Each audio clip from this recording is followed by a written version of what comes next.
We are at the base of Mount Rainier in the state of Washington. One of the most beautiful places in this country. One that you would never believe could encounter violence. This is going to be reference case number 16-6893. I would like to get your consent to record your voice. Is it okay to do that? Yes. We have a 20-year-old kid who's being interviewed and interrogated about a very dangerous killer. So let's start from the beginning.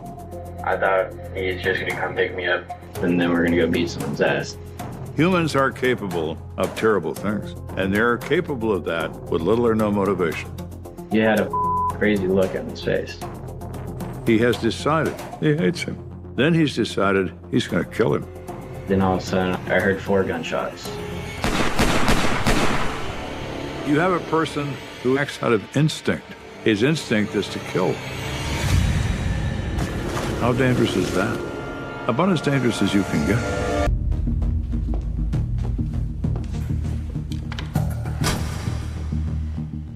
I'm Ben Elkins.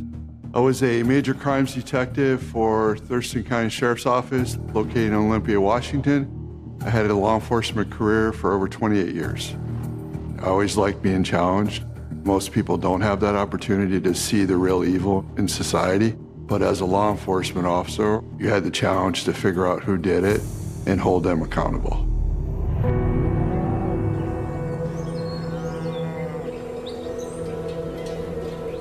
A woman who lives on a ranch calls the Thurston County Sheriff's Department to report that her boyfriend has been missing for 3 days. Detective Elkins responds to the call.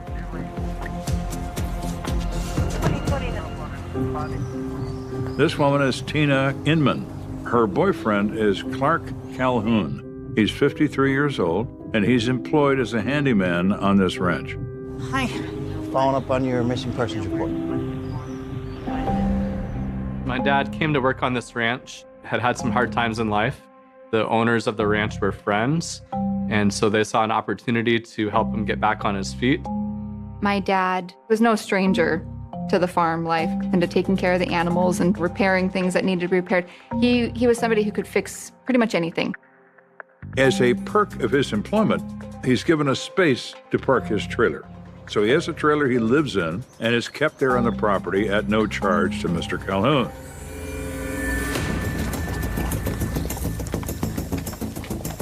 The ownership of the property was a brotherly partnership, but the one brother that lived on it owned most of the property, and then the other brother, Joel, he owned a smaller portion of it. It was a very large piece of property. It was pushing 200 acres between the two of them. When's the last time you saw Clark? 3 days ago. Miss Inman explains that on the 28th of December, she, Mr. Calhoun, and another friend, Randy, were intending to go shopping in the evening. They were about to leave when Jeremy Leninger, son of one of the 2 brothers that owns the place, came up on a tractor and stopped them. Hey, Clark. Yeah. He asked Clark to stay behind and help build some fences. So Clark goes with Jeremy off to do this work, and Miss Inman and her friend Randy continue on with her shopping.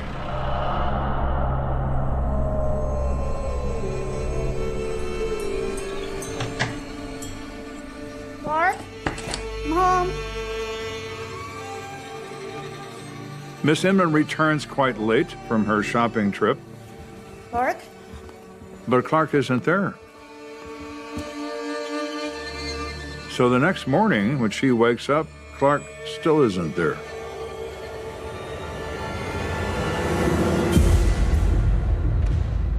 And by the morning of the 3rd day, she decides to report this to the police. Does Clark carry a cell phone? No, he uses mine. He just wouldn't do something like this. I mean, he even left his wallet there. She says the only thing that isn't here is a turquoise and silver ring that he often wears. So Elkins thinks maybe this isn't somebody missing. Maybe it's somebody who's been done away with. I just know something bad has happened to him. As an investigator, there's always these things called indicators. And when I interviewed Tina, I didn't pick up on any indicators that she was involved in any foul play. Did Clark have any enemies? Was anybody out to get him? Not really.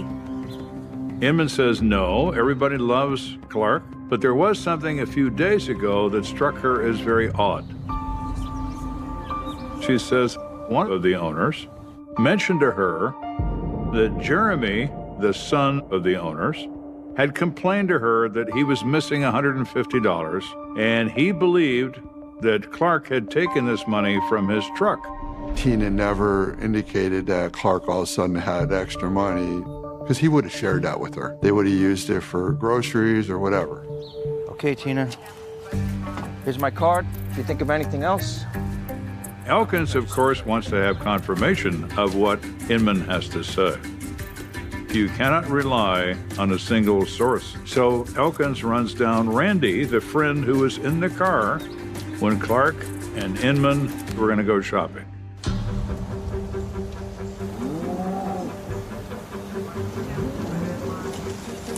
Excuse me, Randy.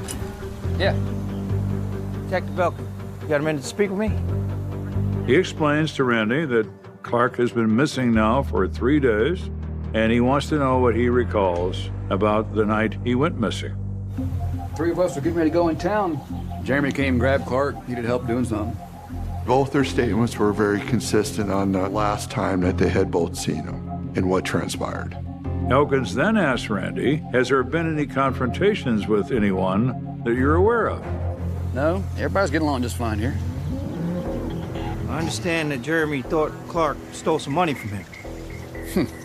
Nah, that's news to me. Randy said they have no issues between them.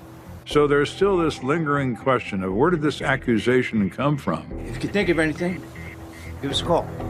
And why is that floating around out there?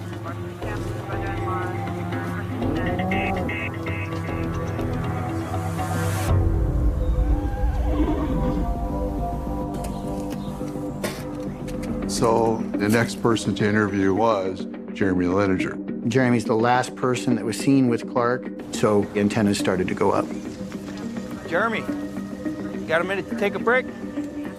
Now, if you are conducting a field interview, you want to put this person on your turf, your ground, not theirs. Why don't we speak in the car?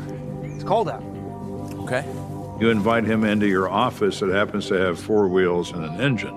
It's as efficient as a building and a hell of a lot quicker. So the 28th of December, what happened? What went on that day? See, we started stringing some barbed wire along Jerry's fence.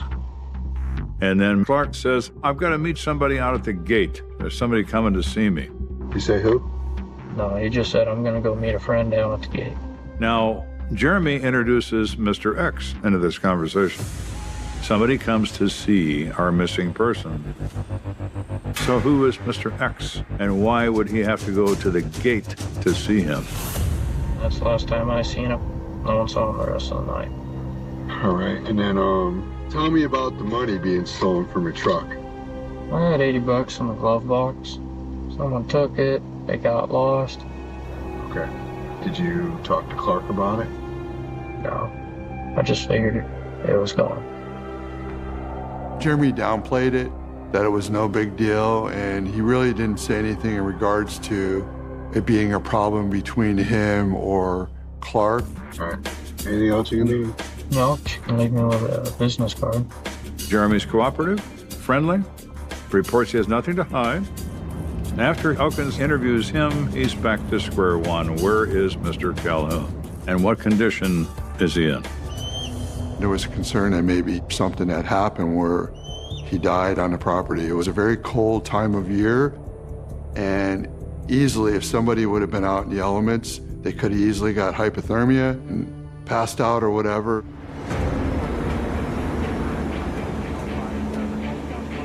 So just as a guard against any other possibilities, he organizes a search party. We spent several hours on the property, going everywhere we could think of.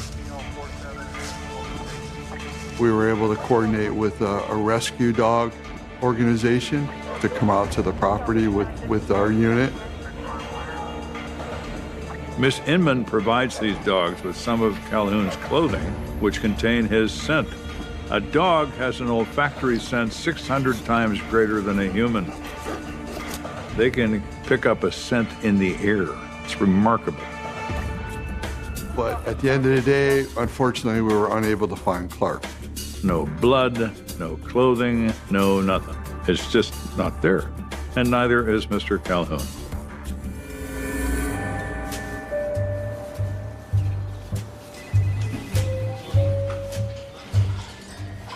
I had suspicions that something happened that could have been foul play, but I didn't know what yet. So what we did is initially we put out a missing person bulletin. We began to put up a missing persons poster all over town. Putting up the flyers for my dad really made things a reality. It really made things sink in that something was terribly wrong. Missing persons generally are found relatively quickly. If they're not found quickly, they didn't come home because they can't.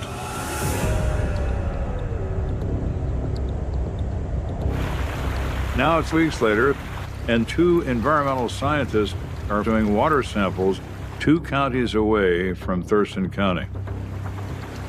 They noticed something half submerged in the bottom mud flow in a river. And half buried in this silt is the body of a Caucasian male.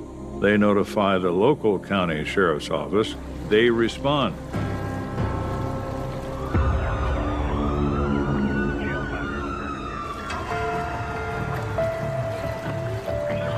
My name is Detective Lorenzo Gladson. I've been a detective for the last 6 years with the Calais County Sheriff's Office. Our first goal was to identify who this person was. The detectives down there were aware of our missing person bolo that Ben Elkins had put out. Yeah, I think you better get down here. Yeah, we might have found your guy. He sees a silver and turquoise ring on one hand. Well, my. How'd you get here from 2 counties away?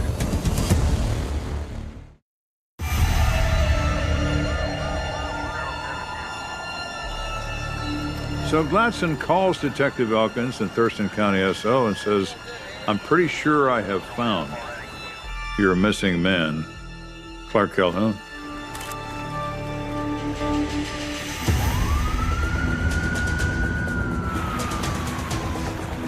Hey, Gladson. Hey. What do we got here? His body was pretty dirty with mud. He was not wearing any socks or shoes. There was no evidence that we could find at that point because it had been so long down until he'd been found. How did he get in the middle of this river? Was he drunk? Did he have a heart attack and die and fell in the river? What happened to him? There's a long list. At that point, we made arrangements to respond down to Cowles County Coroner's Office. And that's when I attended the autopsy.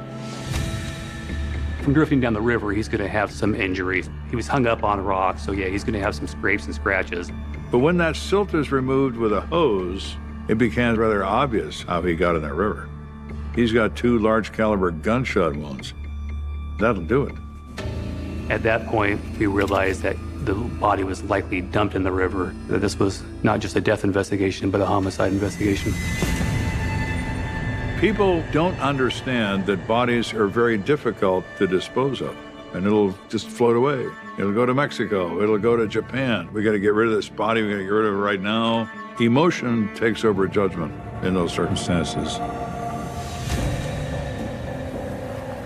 In Clark's body, the doctor did find a bullet. We measured and weighed the round. I was able to identify it as a .45 caliber round. The significance of the .45 caliber round being removed from Clark was that if we were able to later develop a suspect, we know that we're looking for a .45 caliber gun associated with that suspect. We actually had a case where we had another homicide, and we had a bullet that was retrieved from the victim, and we had information that that same type gun had been used in target practice, and we were able to find a bullet and a shell casing, and they matched. So it helped make the case. We're hoping, to be able to find a bullet that would be in pristine condition, on the property. We now had additional leads to follow up on. So this is the worst possible turnout of a missing persons case. Not only deceased, not only dead, but murdered. You have to tell his family, Mr. Calhoun has had his life taken. At my dad's core, he was a good, caring, loving person. Wow. And he was amazing when I was little. But because of my dad's choices, a lot of my family had been estranged for many years. I gotcha. My dad had been through some ups and downs, drug, alcohol related, and as he came back, I saw a hope for him to get his life back in a direction that was more healthy for himself and for our family. My brother's goal was to get closer to family and try to reconnect with his children. We made plans for my husband and I to take our kids to see him on New Year's Day. And Tina said that he was really, really excited. Well, there's no way that he would have missed a chance to see me and his grandkids. Deep down, I had always hoped that I would have my dad back in my life. But at the same time, it brought peace knowing that he could be brought home and laid to rest. And it felt like we were going to start getting answers at that point.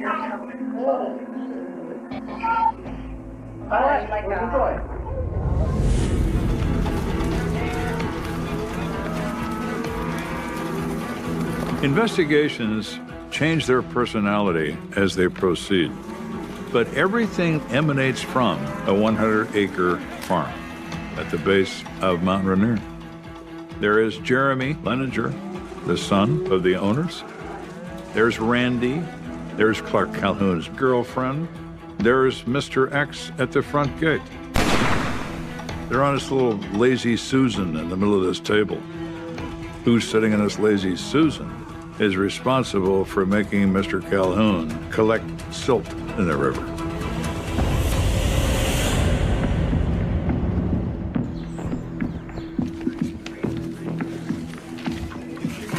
Now we're investigating a homicide, so we would have to basically start over and go back to the ranch, re-interview, and talk to everybody. With Jeremy being the last person that had been seen with Clark, Jeremy became a real person of interest. He lived with his mother and father at the time. Joel and Karen Kane, Jeremy's parents, who are half owners in the property, live in close proximity to where this body was discovered. Thank you. We were able to identify various information that led to probable cause to get a search warrant. With Jeremy being the last person seen with Clark, we were really searching Jeremy's address. It just happened to be owned by his dad. Jeremy was not at home at the time. I participated in the search warrant of Jeremy Leininger's home. Good afternoon, ma'am. I'm Detective Gladson. When law enforcement arrived to Joel and Karen's house, Karen was told it was regarding Clark missing. What do you mean he's missing? Karen knew Clark from the ranch. What Karen didn't know that Clark was found with 2 bullet holes in him and presumed to have been murdered. My husband told me that he moved to California. California. Gladson's thought was, unless California is in the middle of the Cowie River, he didn't move to California. He also wonders, why would her husband, Joel, tell her he just moved away? Oh, well, I'm sorry to tell you he's not in California. We found his body down by the river. You could see on her face, her demeanor was thinking, well, how can that be? They inform her they have a search warrant for the premises, and they're searching for a handgun. Step aside, please, ma'am.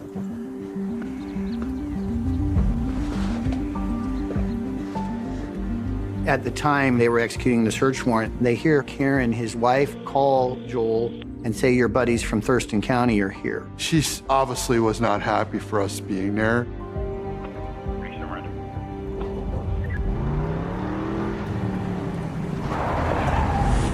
Your ass off my property. Please come down, sir. While I was searching the inside of the Leininger home, I heard a loud commotion and somebody screaming out towards the driveway. What the hell's going on here? Trespass! Joel comes rolling into his property. And here is Joel going out of his mind, ordering the police out of his home. They have no right. Get your ass off my property. Wait right there. You got no right to be here. When a detective went over and explained to him that we had a search warrant for the property, he got very angry. You wonder, why would somebody do that? What are you afraid we're going to find in this house? Get the hell away from me. The deputy grabbed a hold of Joel Leininger's wrist, trying to detain him, and the struggle ensued. Trespass! Hey, get the hell away from me. Don't you touch me. People believe they know their rights. I will assure you that no one knows their rights unless they went to law school. Sir, I'm placing you under arrest for obstruction of justice. A search warrant's been issued for the premise. It is the order of the court. It doesn't matter what you think or what you believe. It takes 5 deputies to control him and put him in a police car. After Joel Leininger was detained, we continued with the search of his residence. If you have somebody that's cooperating with a search warrant, well, they don't have anything to hide, but generally folks that are worried are the ones that react negatively when law enforcement's present at their home.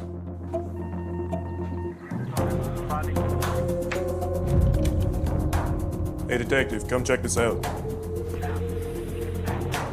We searched and found an empty holster that had a magazine with it. That magazine contained .45 caliber ammunition consistent with the .45 caliber round that was removed from Clark Calhoun. So what was in that holster is most likely the murder weapon. They ask the wife, Karen, whose bedroom is this, assuming she's going to say it's Jeremy's bedroom. Whose room is this? Joel's. This is Joel's room. Yeah. We don't sleep together. That raises an eyebrow. So this is Joel's bedroom, and there's this empty holster. And now we have Joel outside the house going absolutely out of his mind that they're searching the place. That kind of raises flags where now are we looking at Joel as the person that killed Clark? It doesn't take Sherlock Holmes to decide that there's something here.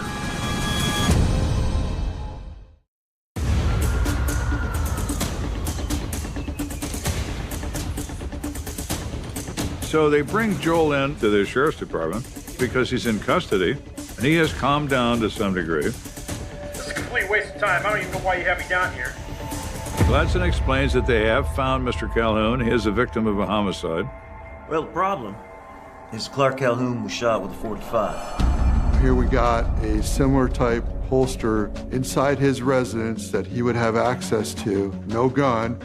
So how do you explain that, Joel? I haven't seen that gun in months. I reported him missing back in September. We searched and found a record of Leininger reporting his .45 caliber handgun as missing in September of 2016. When Joel was arrested, it was strictly for the obstruction of justice and resisting arrest. So we didn't have any factual information to be able to do anything in regards to detaining or charging Joel with any crime. All we had was what we called skinny evidence. I'm loose. Joel posted bail immediately for obstructing a law enforcement officer and resisting arrest, and then was released. Joel now could be our primary suspect, but all we had was a lot of circumstantial evidence. So we still haven't identified who killed Clark. It could be anybody at this point. In a murder case, you're investigating total darkness. You're punching in the dark. You want somebody to say, ouch. If somebody says, ouch, then you shine a light.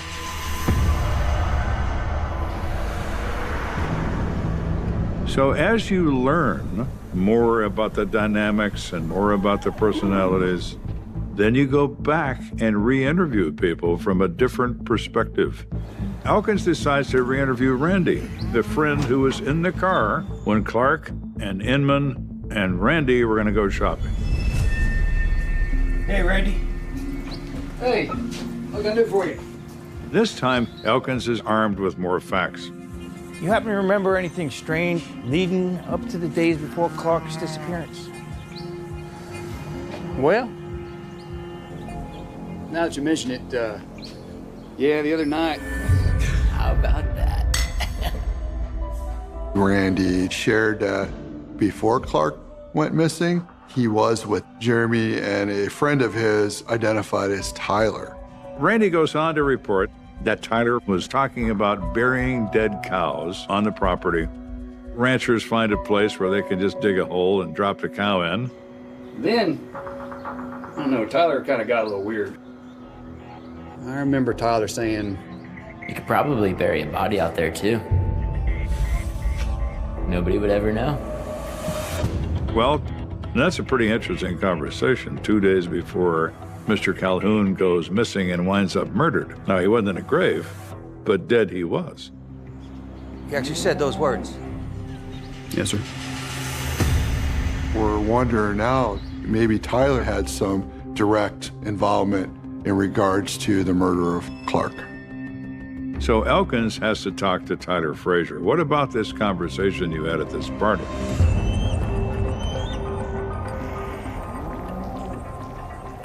What I'm trying to do, Tyler, is find out exactly what happened to Clark Cohen. We interviewed Tyler at his residence.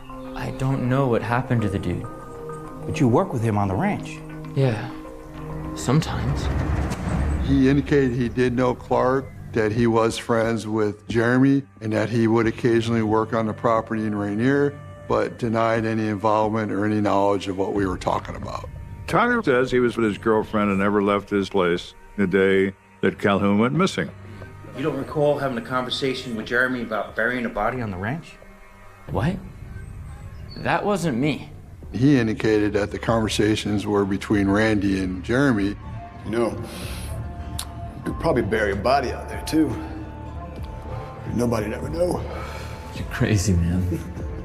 Man, I'm telling you. Tyler says some map was brought out and they were actually comparing locations on that property where something could be buried. So Elkins, after talking to Frazier, realizes that Randy lied to him, directly and thoughtfully lied. That he was having that conversation about burying dead things and not Mr. Frazier. So when someone does that, it makes you think as an investigator that they're trying to hide something. In fact, lying is always a bad thing. Why would you lie to me? What else are you lying to me about?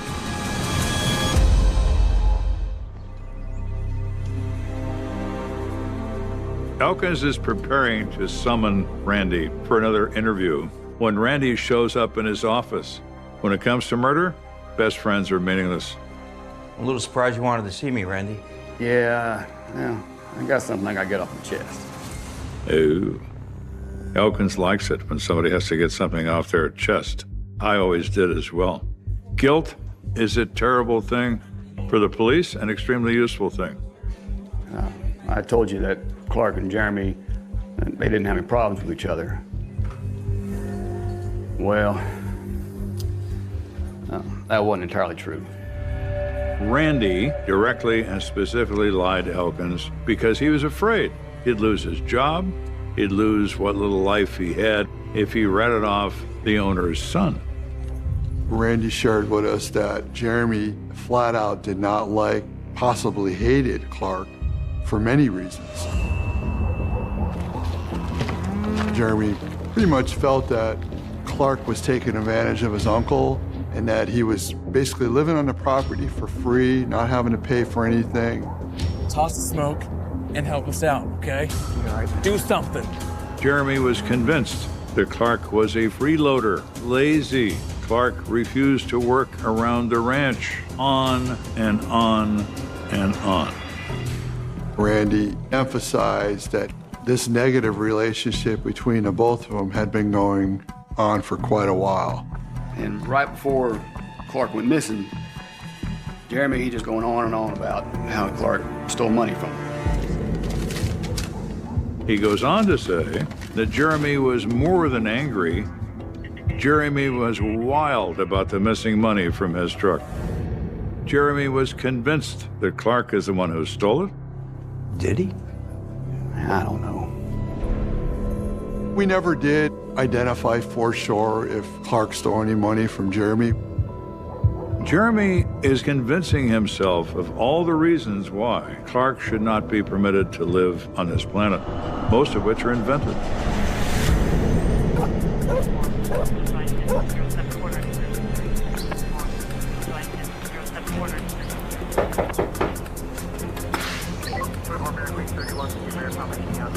I had a few questions for Jeremy.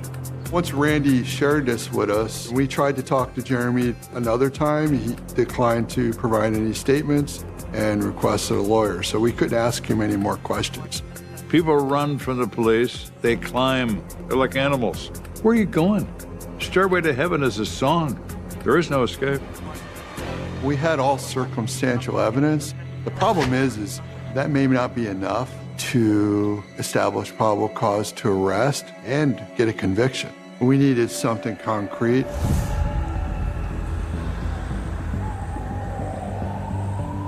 Shortly thereafter, Detective Gladson had phoned me and indicated that 2 people had come forth and had some information about the involvement of Jeremy. The 2 people were tenants of Joel Leininger. They lived on the same property, and they were friends with Jeremy Leininger. So what's going on with Jeremy? We decided to split them up, and Detective Gladson interviewed the male witness, and I interviewed a female witness. We had had a party up at our house that Friday. I just knew I was like hearing stuff that I didn't want to hear or believe. Jeremy was crying, he was sulking. Then Jeremy told me what he did. Which is what? He shot him. A direct confession to murder. Secrets don't stay secrets. People suffer from diarrhea of the mouth. They always have, and they always will. And it's getting you excited because now you got witnesses that Jeremy conversed with and told them that he killed Clark. Is it enough to arrest him? Not really. But Elkins has another card up his sleeve. He gets a warrant for Jeremy's cell phone records.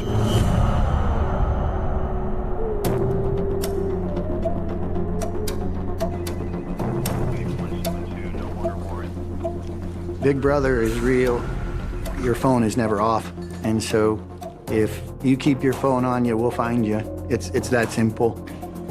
Elkins gets telephone records, and what does he discover?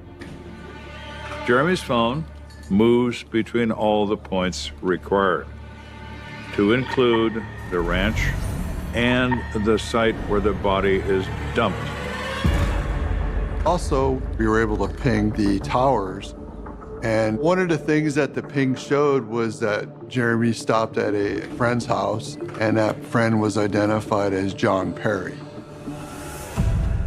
He's at John's house for approximately 20 minutes before the 2 head back north to the Rainier property. I say both of them because their phone records mirrored each other. Both phones are together and go exactly through the ranch, and then are found going out Rose Valley, which is out towards the river in Cowlitz County. Yeah, they probably should leave their phone at home. Unfortunately, most criminals aren't very swift. So now we were looking at John Perry as the co-conspirator at minimum. Elkins needs to put Jeremy over his head, and the way to do that is to talk to Mr. Perry.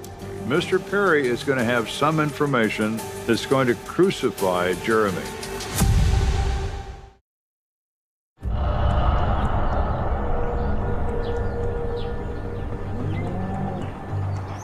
Elkins has the same group of players he's had from the beginning, but it's finally starting to straighten out. Jeremy Leininger is most likely the person responsible. He might have had a helper, and his name is John Perry.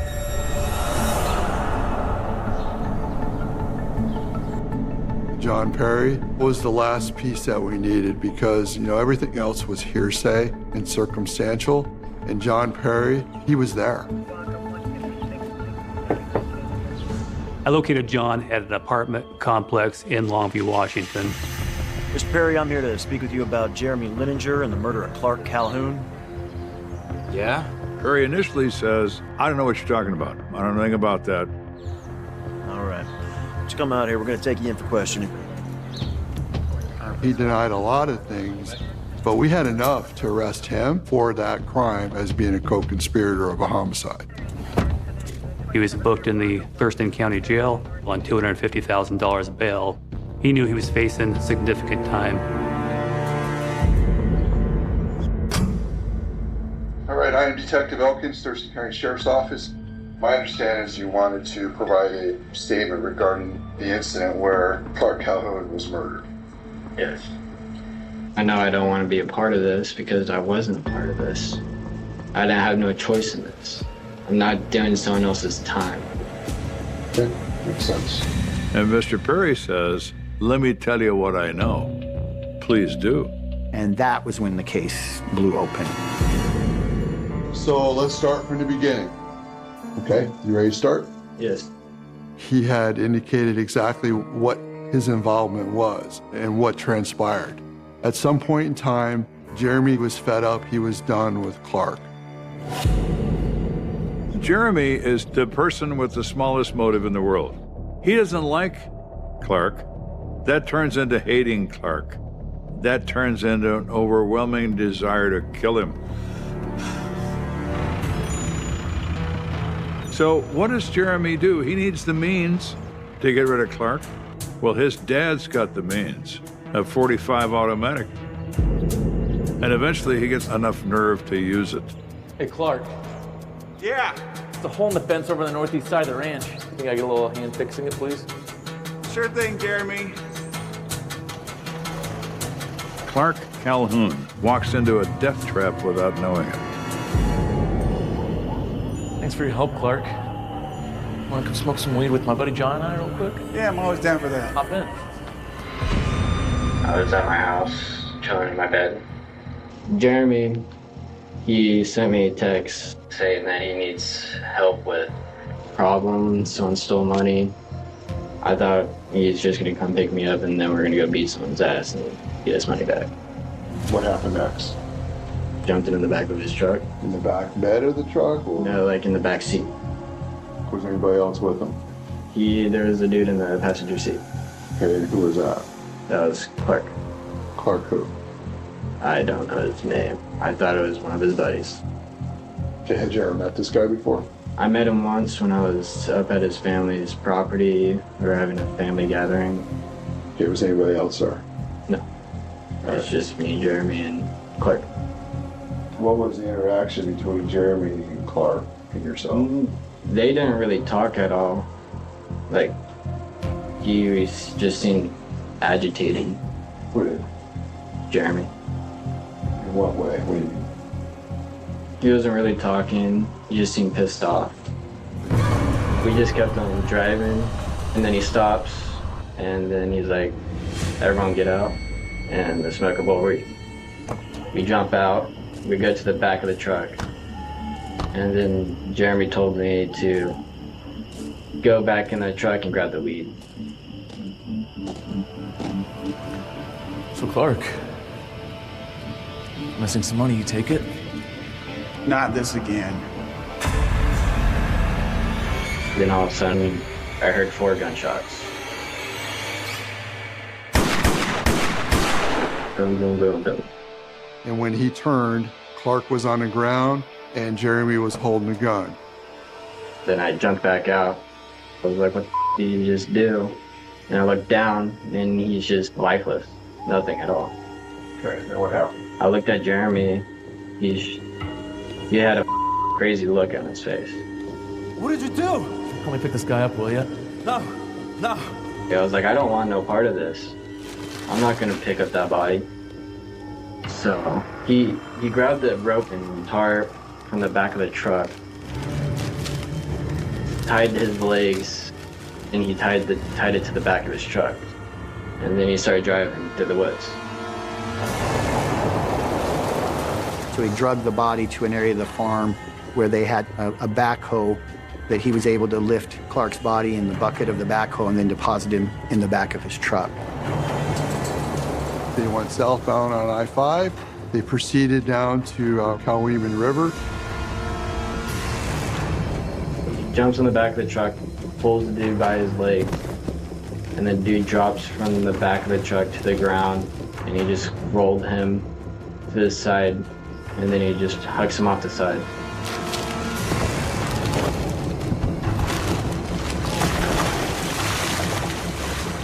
Jeremy believes no one will ever know what happened to Clark. Oh, I don't think so. What happened to the gun? I don't know about that. Jeremy told people he melted the gun down. We never found the weapon. No ballistics, none of that. But we have the statement of a helper. We have all the other circumstances that go with it. All this information was more than enough to establish that probable cause, where the prosecutor agreed, yes, we now have probable cause to arrest Jeremy. He was arrested in Cowlitz County. He was transported to Thurston County, where he was booked in our jail, and at no time did he cooperate with law enforcement. The result of that is that he is convicted of the crime of murder and received a sentence of 18 years in the Washington State Penitentiary for his crime. John Perry pleads guilty and is sentenced to 12 months in prison.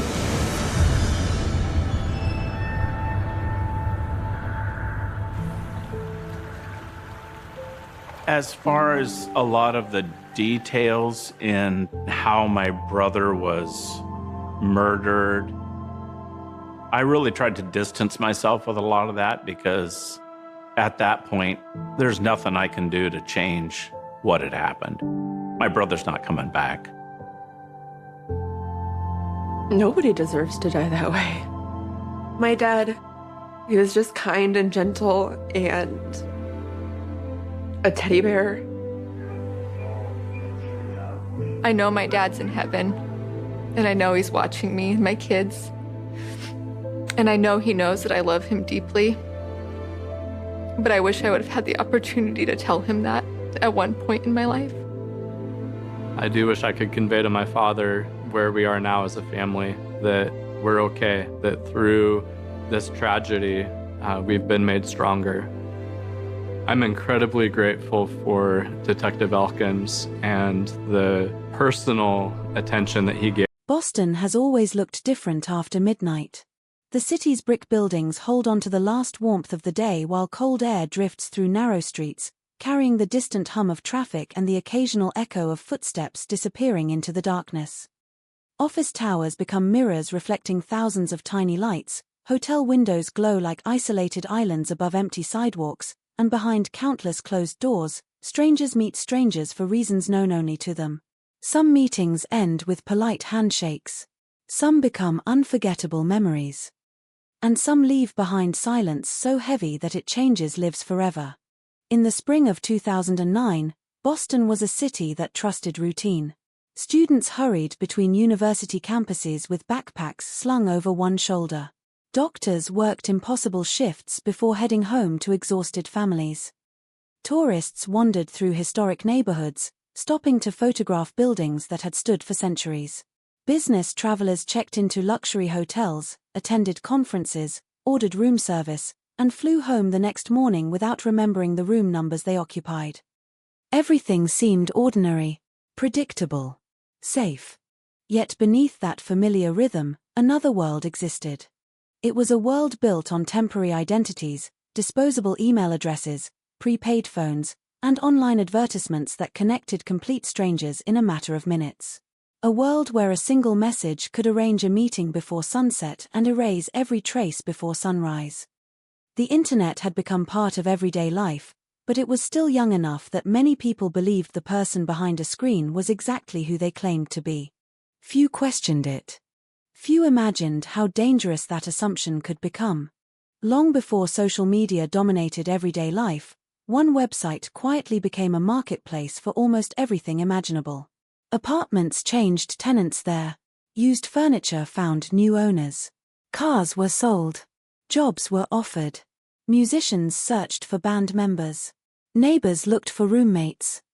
Hidden among those ordinary listings were advertisements posted by people living on the edge of society, people whose work required them to trust strangers they had never met. Every reply carried uncertainty. Every appointment involved risk.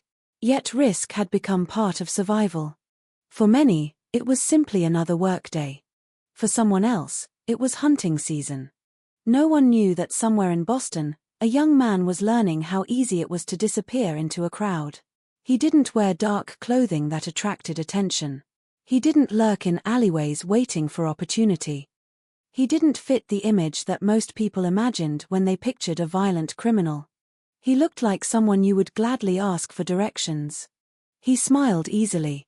He spoke politely. He was educated. If you had passed him on a crowded sidewalk, your eyes would probably have moved on within seconds. There was nothing memorable about him. And perhaps that was the most terrifying thing of all. Because monsters rarely announce themselves. Sometimes they hide behind impressive resumes. Sometimes they wear clean white shirts instead of black hoodies. Sometimes they spend their mornings studying medicine, learning how to save lives, while their evenings reveal impulses no textbook could ever explain. The story you are about to hear is not simply about murder. It is not only about robbery. It is not even only about deception. It is about contradiction. How can someone preparing for a career devoted to healing become the focus of one of America's most disturbing criminal investigations?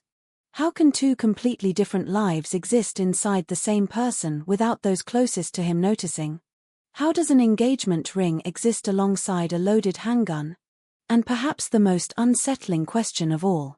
How many dangerous people walk among us wearing perfectly ordinary faces? The answers never arrived in a courtroom. They never came through a jury verdict. Instead, they remain scattered across surveillance footage, forensic reports, digital records, unanswered questions, and the memories of families forever divided into two chapters, before April 2009 and after. The headlines would eventually give the case a name that spread across television screens and newspapers around the world. The Craigslist Killer. It sounded almost cinematic. Simple. Memorable.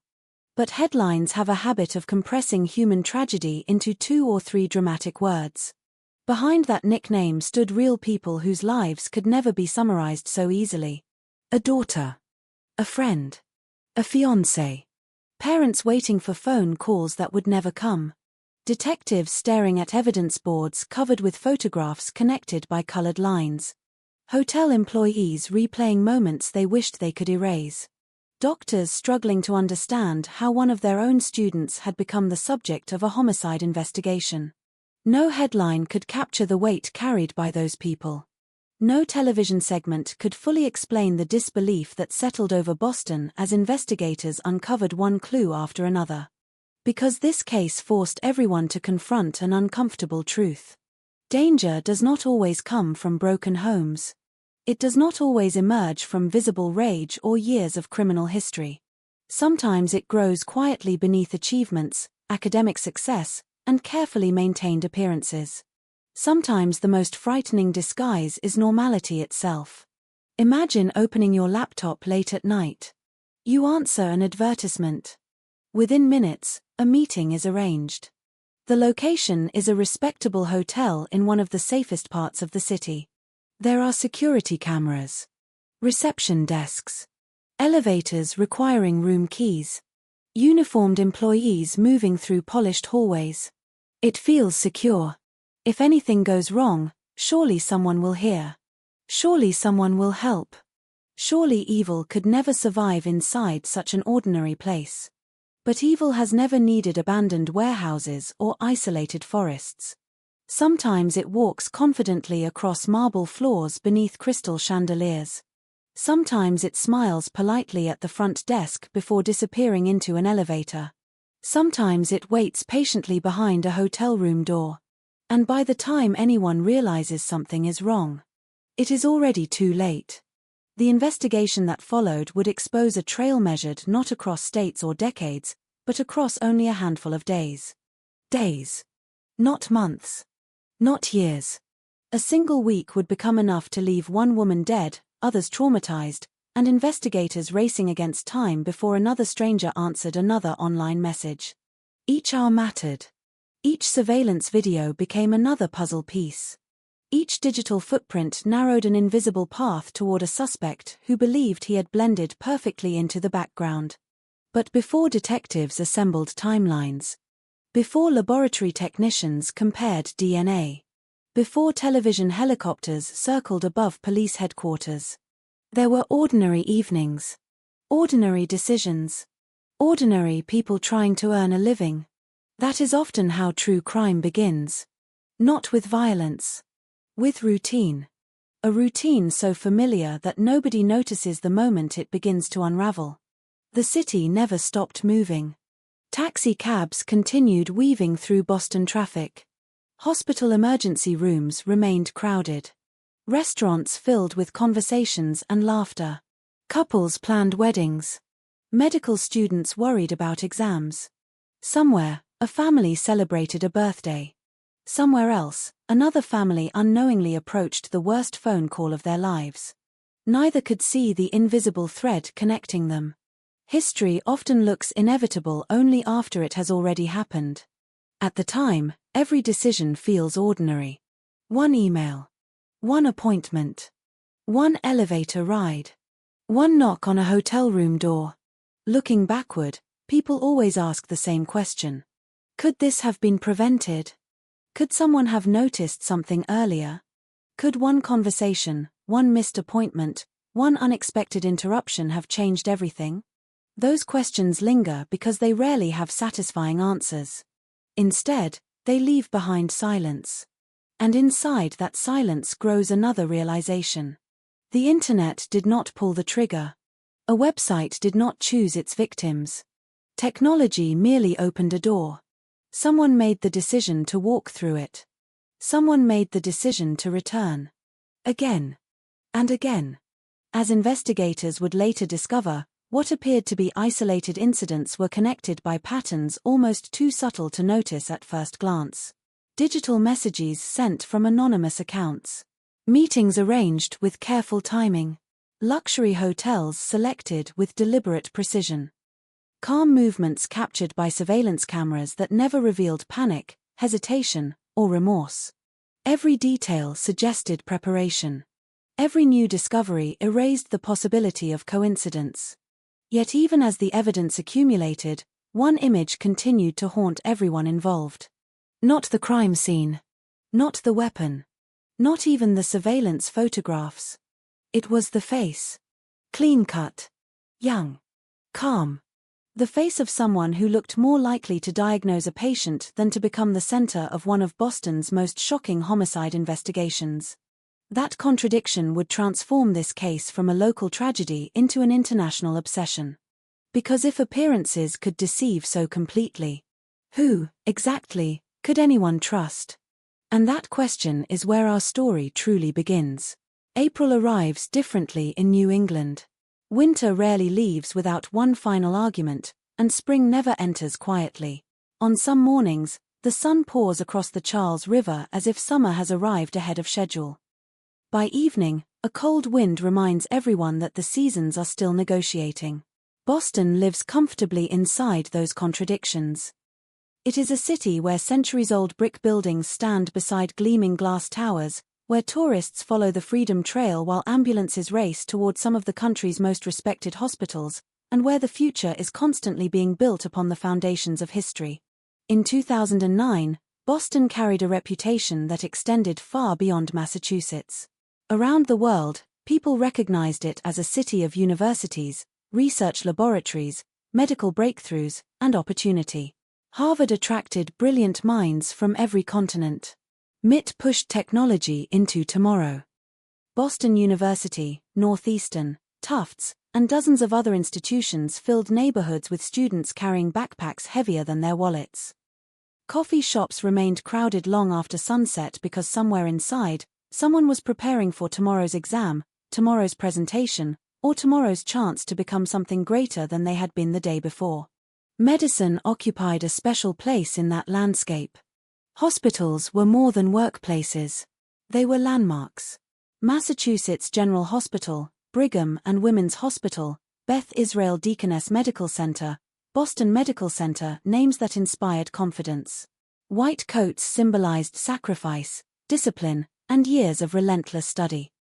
Becoming a doctor was never simply a profession. It was an identity earned through sleepless nights, impossible expectations, and an unwavering commitment to preserving life.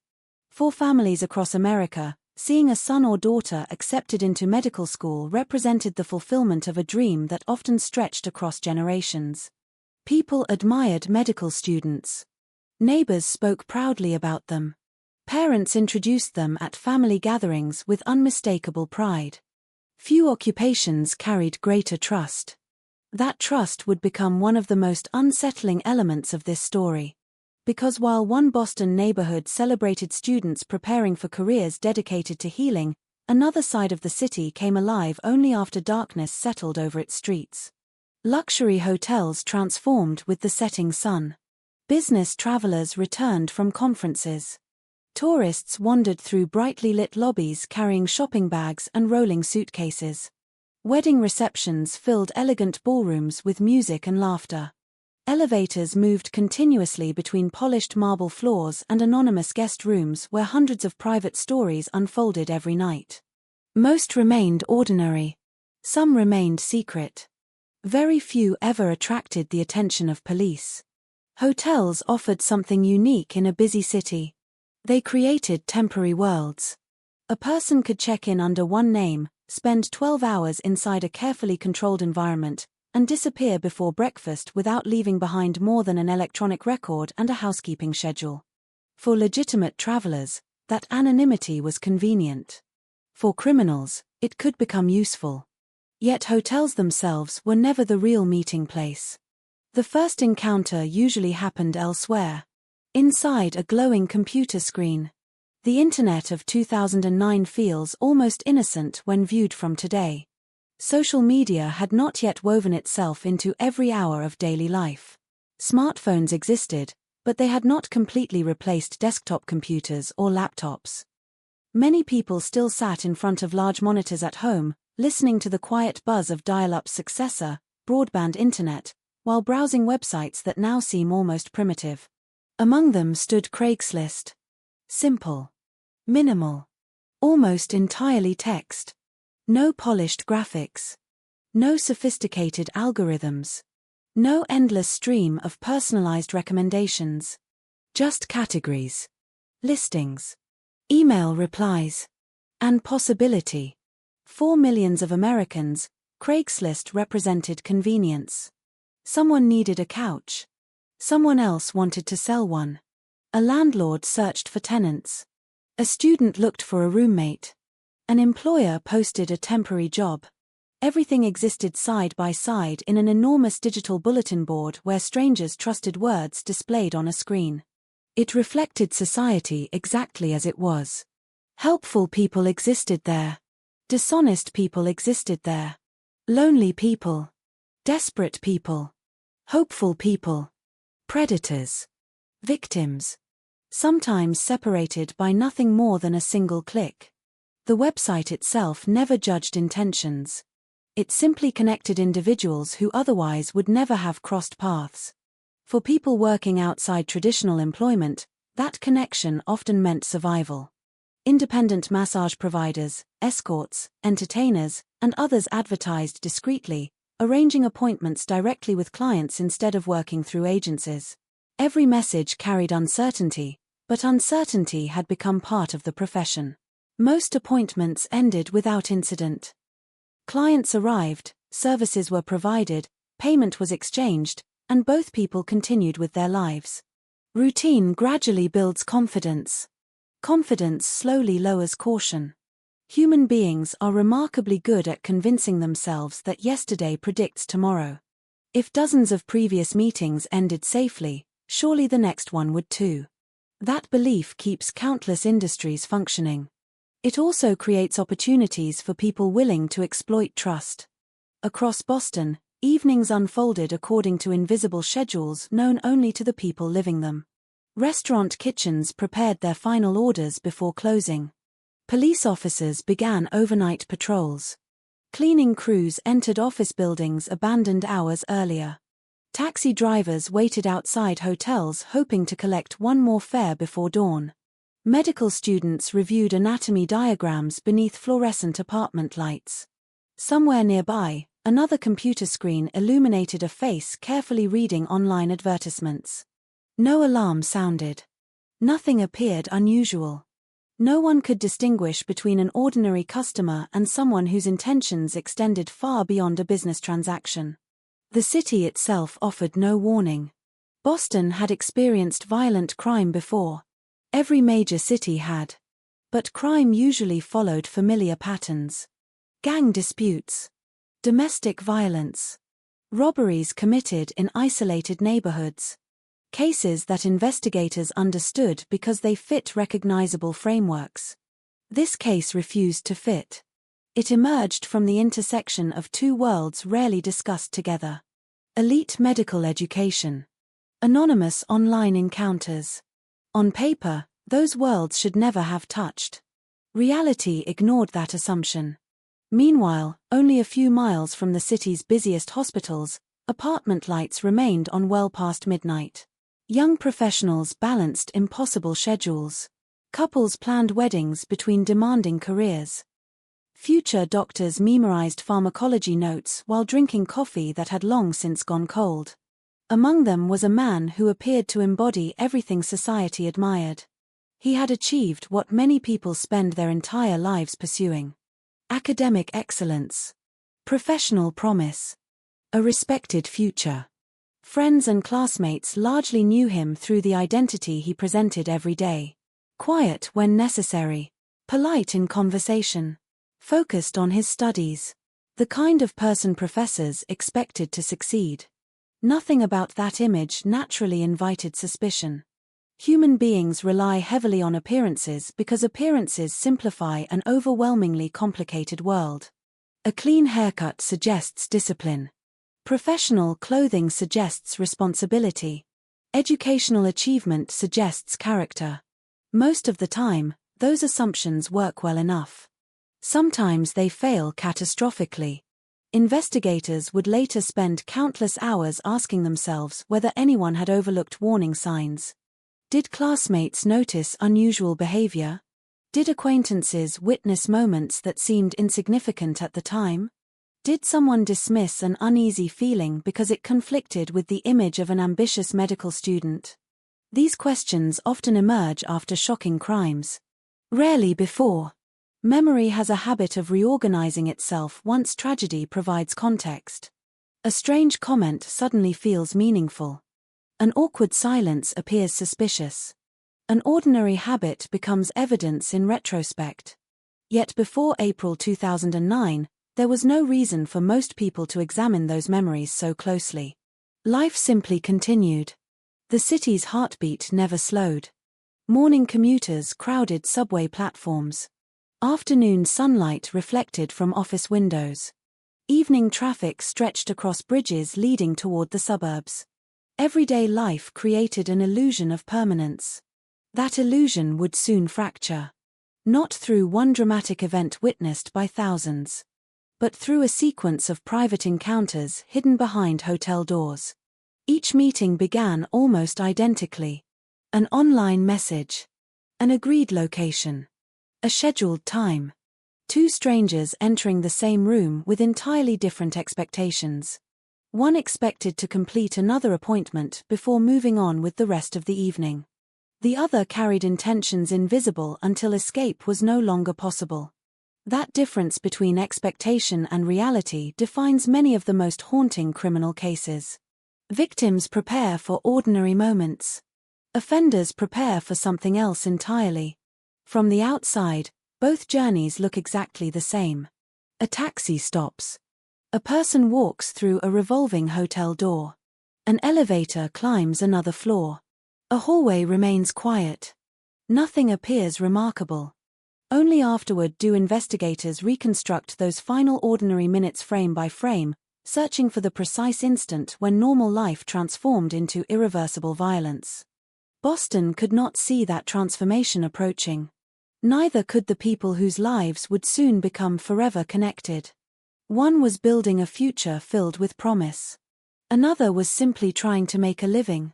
Families slept peacefully, unaware that within days they would become unwilling participants in one of the most disturbing criminal investigations the city had seen in years. The stage had already been set. The city. The technology. The routines. The trust. Every piece was already in place. All that remained was the first move. The first thing people often learn about a victim is the way they died. A headline. A photograph. A single sentence repeated across television broadcasts and newspaper articles.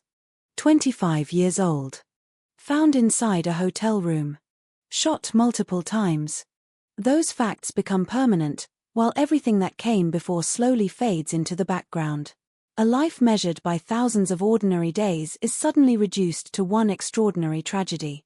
But long before her name became part of one of America's most recognizable true crime cases, Julissa Brisman was simply Julissa. Someone's daughter. Someone's friend. Someone who laughed at private jokes that never appeared in any police report.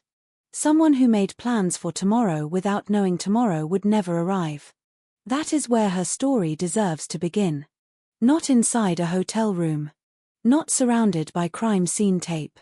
But inside an ordinary life that, like so many others, contained both ambition and uncertainty. She lived in a world familiar to countless young adults trying to build an independent life. Bills arrived whether work was steady or not. Rent had to be paid. Dreams rarely followed a straight line. Every week demanded decisions about opportunity, compromise, and survival. Those who knew her remembered a woman with energy, someone who enjoyed conversation and valued the people around her. Like many young people living in a major city, she was navigating adulthood one day at a time, balancing responsibilities while trying to create a better future than the one she had yesterday. Life is rarely as simple as outsiders imagine. People often judge strangers through fragments of information, believing those fragments reveal the whole picture. They almost never do. Behind every occupation exists an individual carrying hopes that remain invisible to everyone else. Families know those hopes. Friends know them. The public usually never does. In true crime stories, victims are sometimes introduced only moments before violence enters the narrative, as though they existed solely to become part of an investigation. Yet every victim has a history that deserves more space than the crime itself. Julissa's life cannot be understood through the circumstances of her death alone. She laughed. She worried. She made plans. She answered phone calls. She spent time with people she cared about. She woke each morning expecting another ordinary day. Like millions of others, she believed tomorrow belonged to her. There is something painfully universal about routines. We rarely notice them while we are living them. The alarm clock rings. Coffee brews. Messages arrive. Appointments are scheduled. The day unfolds almost automatically. Only after tragedy do those simple moments become precious in memory. Someone remembers the last conversation. Someone else remembers the last hug. Another remembers promising to call later that evening. No one realizes they are creating a final memory while it is happening. That realization always comes afterward. For people working independently, flexibility often came with uncertainty. Schedules changed quickly. Clients cancelled. New appointments appeared with little notice. Communication happened through emails and phone calls, brief exchanges that carried very little personal information. Trust became both necessary and dangerous. Most clients were exactly who they claimed to be. Some were not. There was no reliable way to separate one from the other before opening the hotel room door. It is easy, years later, to ask why someone accepted a meeting with a stranger. The better question is why that stranger chose violence. Responsibility belongs to the person who commits the crime, not to the individual trying to earn a living. That distinction matters. Without it, hindsight begins to sound like judgment instead of understanding. In April 2009, Boston continued moving with the confidence of any thriving city. Tourists photographed historic streets beneath bright spring skies. Students hurried across university campuses carrying books they would complain about but eventually miss. Office workers checked the time as they crossed intersections, hoping not to miss another meeting. Inside hotels throughout the city, guests arrived every hour. Some stayed for business. Some for vacations. Some for celebrations. Every revolving door welcomed hundreds of unfamiliar faces. One more face rarely attracted attention. From the lobby, every arrival looked ordinary. No receptionist could predict which guest carried harmless intentions and which concealed something far darker. That ordinary appearance became one of the greatest advantages for the man investigators would later identify as their primary suspect. He blended into environments built around hospitality. He looked comfortable, confident, forgettable. The kind of visitor employees saw dozens of times every day. Nothing demanded a second glance. Nothing suggested imminent violence. Meanwhile, Julissa continued following the rhythm that had become familiar. Appointments. Conversations. Travel between locations. The countless small decisions that fill an ordinary working day. Every choice seemed insignificant because every previous day had proven that ordinary life usually remains ordinary. Probability creates confidence. Human beings depend upon it. We cross streets because traffic usually stops at red lights. We board airplanes because millions land safely every year. We meet strangers because most strangers mean no harm. Without that confidence, society itself could barely function. Yet every tragedy reminds us that probability offers no guarantees. Somewhere in the city, two separate timelines were moving steadily toward one another. Neither timeline appeared remarkable from the outside. One person prepared for another appointment. Another prepared for another meeting. Traffic lights changed. Elevators climbed. Cell phones exchanged messages. The distance between two lives grew smaller with every passing minute. No one watching from the sidewalk could have recognized the significance of those moments. History often disguises itself as routine until the instant it becomes irreversible. As evening approached, Boston settled into another familiar night. Restaurants welcomed dinner guests. Theater audiences found their seats. Taxi drivers navigated busy intersections beneath glowing streetlights. Business travelers returned to hotels after long days of meetings. Housekeeping staff finished shifts that had begun before sunrise. The city breathed with the quiet confidence of normal life. Inside that normality existed countless stories unfolding simultaneously. A family celebrating an anniversary. A student studying for an important exam. A couple discussing wedding plans. Friends sharing late-night conversations. None of those people imagined they were living through the same evening that would soon dominate national headlines. Violence rarely announces itself in advance. It waits patiently behind ordinary moments. One message. One reservation. One elevator ride. Then everything changes. For investigators, a victim's final hours eventually become a carefully reconstructed timeline assembled from surveillance footage, phone records, witness statements, and forensic evidence. For families, those same hours become something entirely different. They become impossible questions. What was she thinking? Was she afraid? Did she know she was in danger? Could anyone have helped? Those questions linger because love naturally searches for explanations, even when none exist. Facts explain events. They rarely ease grief. The world would soon learn Julissa Brisman's name because of the way her life ended. But before that night, she belonged only to the people who knew her beyond headlines and photographs. To them, she was never a case number. Never a media story. Never a symbol. She was a daughter whose absence would leave an empty chair at family gatherings. A friend whose phone would never ring again. A young woman whose future disappeared in a matter of moments, leaving behind memories that would forever be divided into before and after. As darkness settled over Boston, neither she nor anyone who cared about her could have imagined that the ordinary routine of another evening was approaching its final chapter. The city remained alive with movement. Cars flowed through illuminated streets. Hotel lobbies echoed with quiet conversations. Elevator doors opened and closed without hesitation. Everything looked exactly as it had the night before. Everything felt exactly as it always had. And somewhere within that familiar rhythm, two strangers were about to meet for the first and only time. Neither would leave that encounter with the same future they carried into it. One life would end. The other would trigger an investigation that would shock Boston, captivate the nation, and raise unsettling questions about trust, anonymity, and the hidden lives people sometimes lead behind the most ordinary faces. Night had settled over Boston with the quiet confidence of a city that believed it understood itself. The streets around Copley Square still carried the energy of a weekday evening.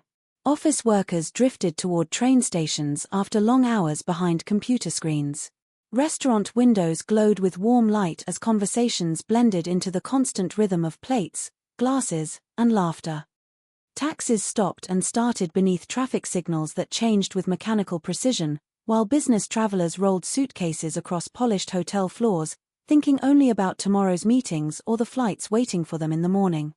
Inside the Boston Marriott Copley Place, nothing appeared unusual. The lobby was exactly what guests expected from an upscale hotel.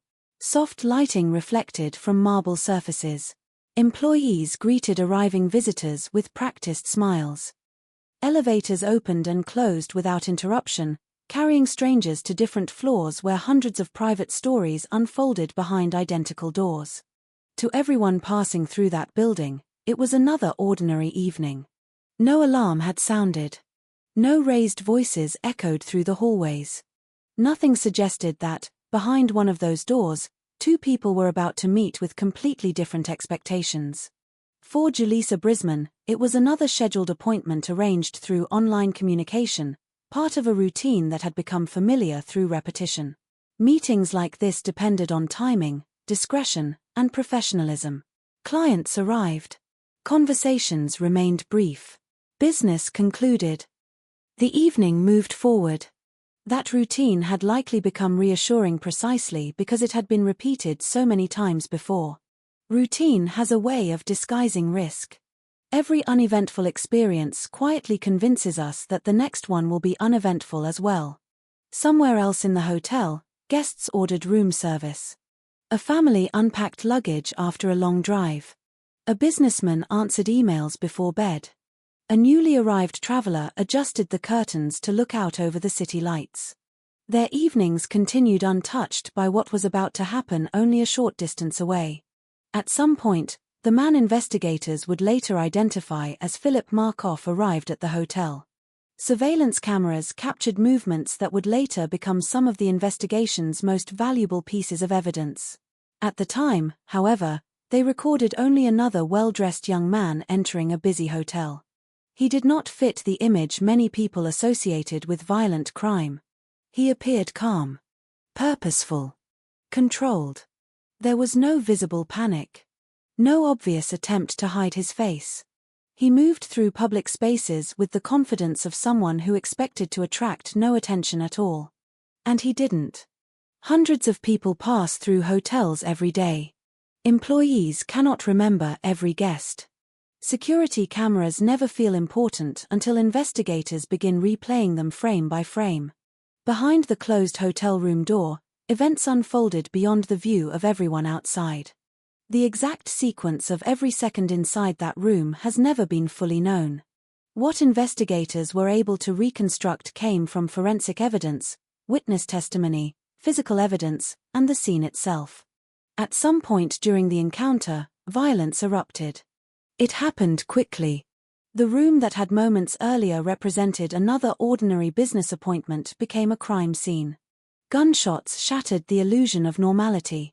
Within moments, Julissa Brisman had suffered fatal gunshot wounds. The attack left her critically injured, and despite later emergency efforts, she would not survive. Money, a cell phone, and other personal belongings were reported missing, leading investigators to examine robbery as an important element of the crime. The violence lasted only moments. Its consequences would last forever. Outside the room, life continued with astonishing indifference. Elevators still carried guests between floors. Conversations continued in the lobby. Traffic moved through downtown Boston. People checked their watches, ordered coffee, made phone calls, and laughed with friends. None of them knew that a homicide had just occurred inside one of the city's busiest hotels. Crime often creates this strange contradiction. For those directly involved, time seems to stop. For everyone else, it continues exactly as before. Eventually, concern began to replace routine. Hotel staff became aware that something was wrong. What they encountered was not an inconvenience or a medical emergency that could be quickly resolved. It was the aftermath of extraordinary violence. Emergency responders were called. Police officers arrived.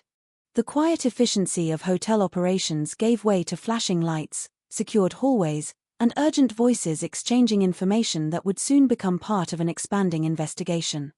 Paramedics worked against time. Detectives immediately understood they were dealing with something far more serious than an isolated disturbance. The room itself became frozen in time. Every object mattered. Every surface carried the possibility of evidence. Every minute after the discovery increased the pressure to preserve the scene before anything could be disturbed. Outside, the first rumors began to spread. Guests whispered to one another in hallways. Employees exchanged uncertain glances. Police vehicles gathered outside the hotel entrance, drawing the attention of passers-by who had no idea what had happened.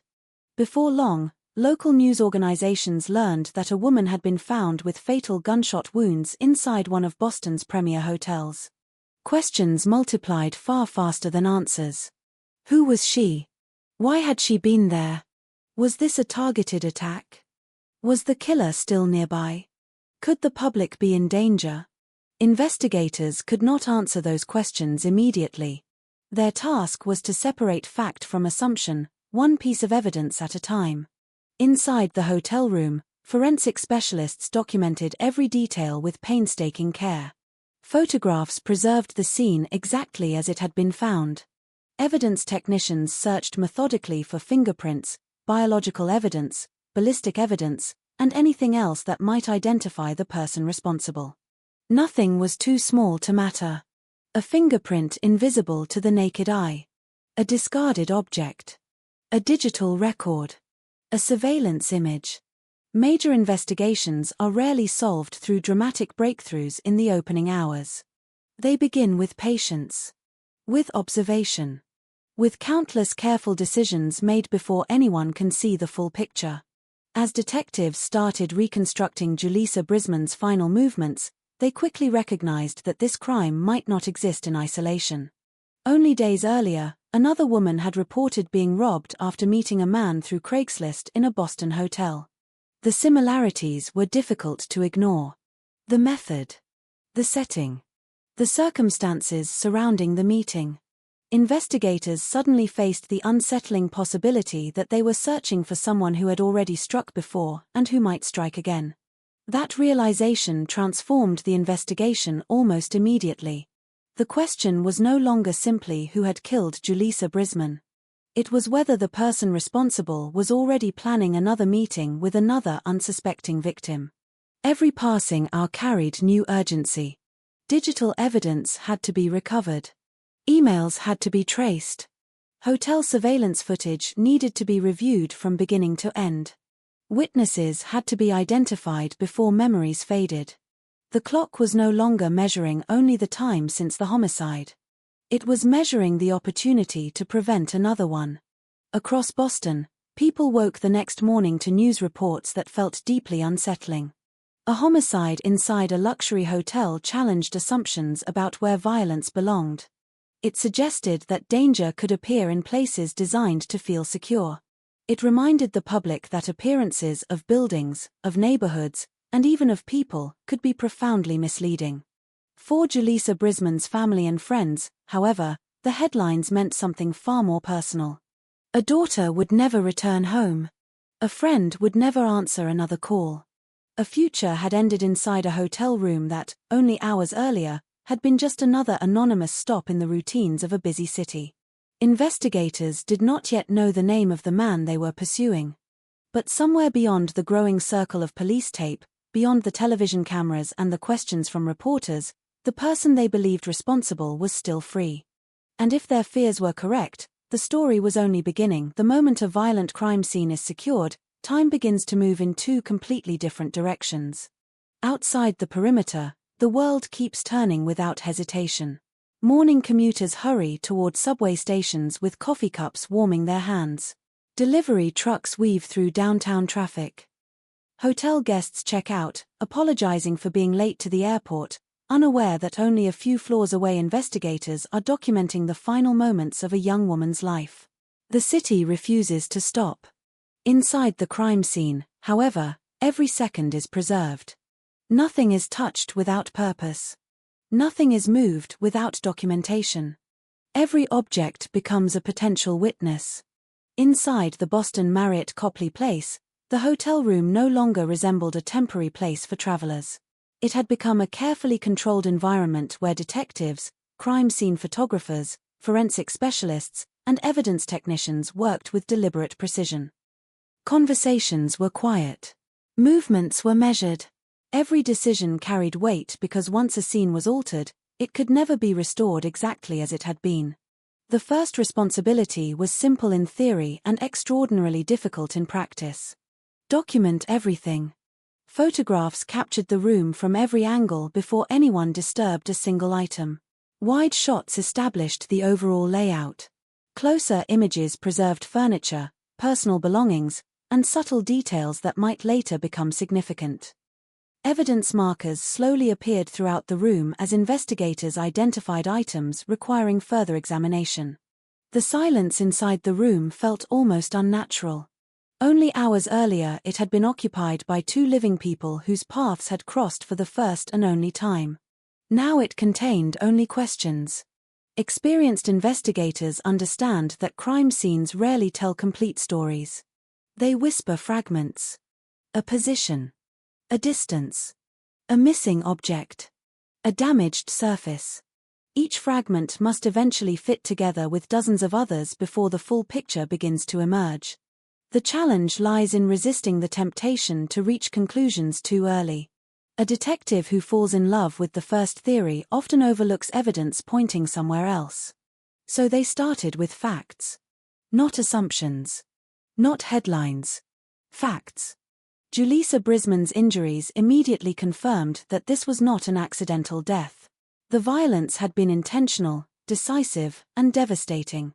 Investigators also noted that personal property, including her cell phone and money, had been taken. That observation naturally raised one possibility: robbery. Yet even in those first hours, detectives hesitated to accept robbery as the complete explanation. Experienced homicide investigators know that criminals sometimes stage scenes to mislead police. Property can be removed to disguise another motive. Personal belongings can disappear for reasons unrelated to financial gain. Every possibility remained open. The victim's phone suddenly became one of the most important missing pieces. Modern homicide investigations often revolve around digital evidence just as much as physical evidence. A cell phone can reveal recent conversations, appointment arrangements, call histories, and movement patterns. Whoever removed that phone may have understood its value or may simply have taken it along with everything else. Either way, investigators wanted it back. Outside the hotel room, another team had already begun a different task. They weren't studying bloodstains or fingerprints. They were studying time. Building a timeline often determines whether a complex investigation succeeds or fails. Every confirmed minute becomes another anchor point. When had Julissa arrived? Who had seen her? When was the last confirmed communication? Who entered the hotel after her? Who left before emergency responders arrived? Security logs. Keycard records. Reception staff. Housekeeping schedules. Every ordinary administrative record suddenly became evidence. The Marriott, like many large hotels, relied upon surveillance cameras covering entrances, elevators, hallways, and common areas. Hundreds of people appeared on those recordings every day, blending together into an endless procession of unfamiliar faces. Somewhere inside those hours of footage, detectives believed, was the person they were looking for. Reviewing surveillance video is rarely dramatic. There is no suspenseful music. No miraculous moment where a guilty face suddenly fills the screen. Instead, investigators watch. Pause. Rewind. Advance. Repeat. Hour after hour. Small details gradually begin separating one individual from hundreds of others. A direction of travel. A distinctive item of clothing. The exact moment someone enters. The exact moment someone leaves. As technicians reviewed the recordings, one individual gradually drew increasing attention. A young man. Neatly dressed. Moving confidently through the hotel. Nothing about him appeared outwardly alarming. He walked naturally. He avoided neither cameras nor public areas. If anything, his greatest disguise seemed to be how completely ordinary he looked. The footage would later become one of the defining elements of the investigation. It did not capture the violence itself. Instead, it captured something equally important. Presence. Timing. Opportunity. Those three elements rarely prove guilt by themselves. Combined with other evidence, however, they become powerful. Meanwhile, detectives assigned to victimology began reconstructing Julisa's final communications. Victimology is one of the most important and often misunderstood parts of homicide investigation. Its purpose is not to judge the victim. Its purpose is to understand the victim's world. Who did they speak with? Who expected to meet them? Who benefited from their death? Who knew where they would be? Investigators quickly discovered that the appointment had been arranged through Craigslist communications. That finding immediately expanded the investigation beyond the hotel itself. Digital records would become every bit as important as fingerprints. Subpoenas were prepared. Electronic communications were preserved before they could disappear. Email exchanges suddenly became critical evidence.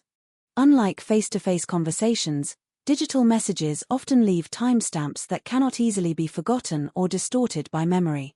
Every message represented another piece of chronology. Another step toward identifying the unknown man. While one investigative team focused on technology, forensic scientists concentrated on physical evidence recovered from the room. DNA. Fingerprints.